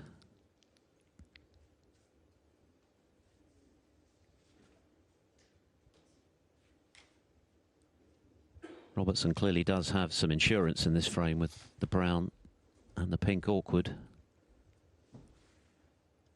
If he comes off the right-hand side cushion just above the bulk line with a trace of left-hand side, he could flick the yellow towards the centre pocket. On a good day, fluke it even. But it's the easiest way of hitting the yellow, and it gives him a chance to glance off it. Now, this is the other shot that he's looking at here. Again, it's the easiest way to escape from the snooker, just using one cushion. But it's not an easy escape, nevertheless. And he has left the pot on.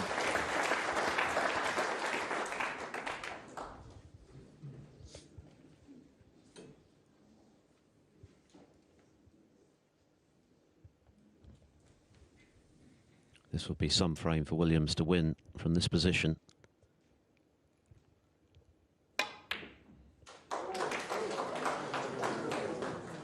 Two.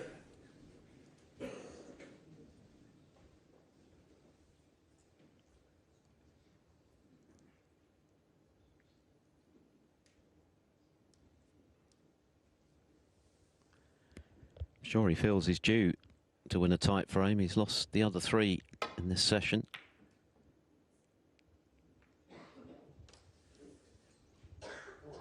Mark Williams, 2. So, just the green required for Robertson.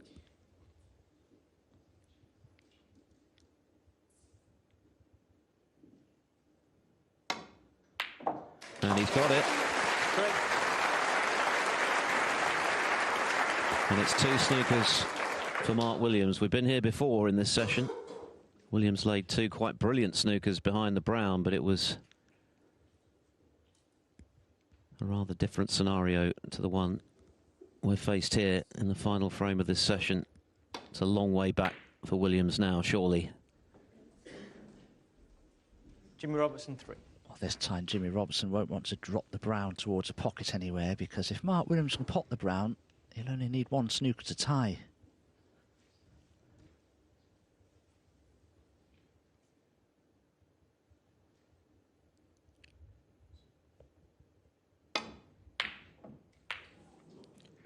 That's what he attempted to do.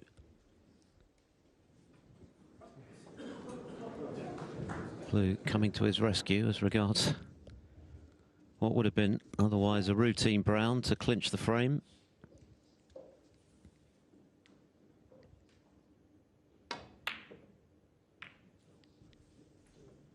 Wow, what a mistake he's made there. He's brought the pink into play.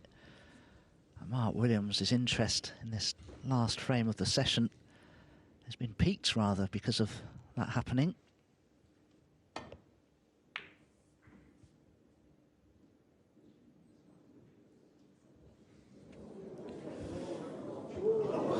Very close to the in-off, which would have been end of frame for sure. But still some moments of concern here for Jimmy Robertson inside of this 5-4 lead.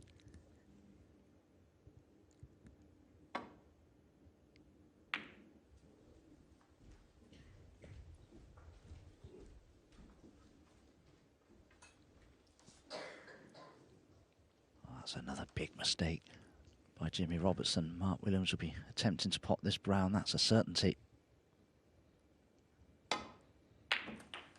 4. So 1 snooker to tie. You never know, he may even consider potting the blue now.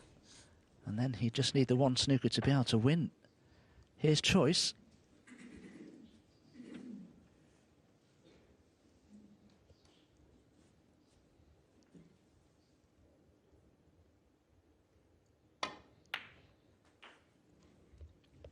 Nine. Williams putting all his eggs into one basket then, with just the black to snooker behind.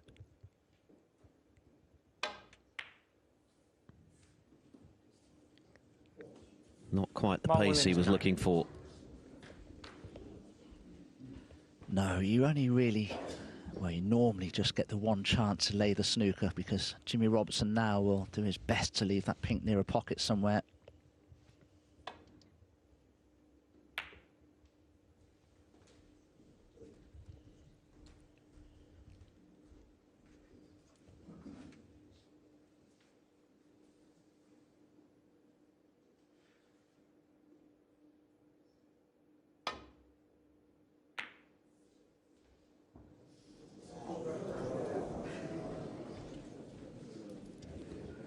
So this pink for a 5-4 lead.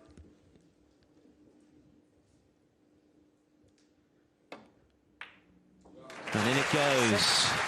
Advantage the qualifier at the end of the first session here at the Crucible. Jimmy Robertson will be very happy with the way he's competed today against a player he's never come close to beating in the past in 9 previous attempts. But it's Jimmy Robertson who leads the 3-times champion Mark Williams, 5-4.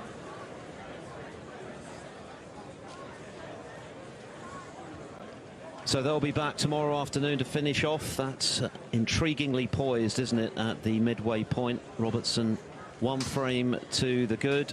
This evening on Eurosport 1, our feature is Ali Carter against Jack Jones. That's from 1/4 to 8 with Carter 5-4 adrift.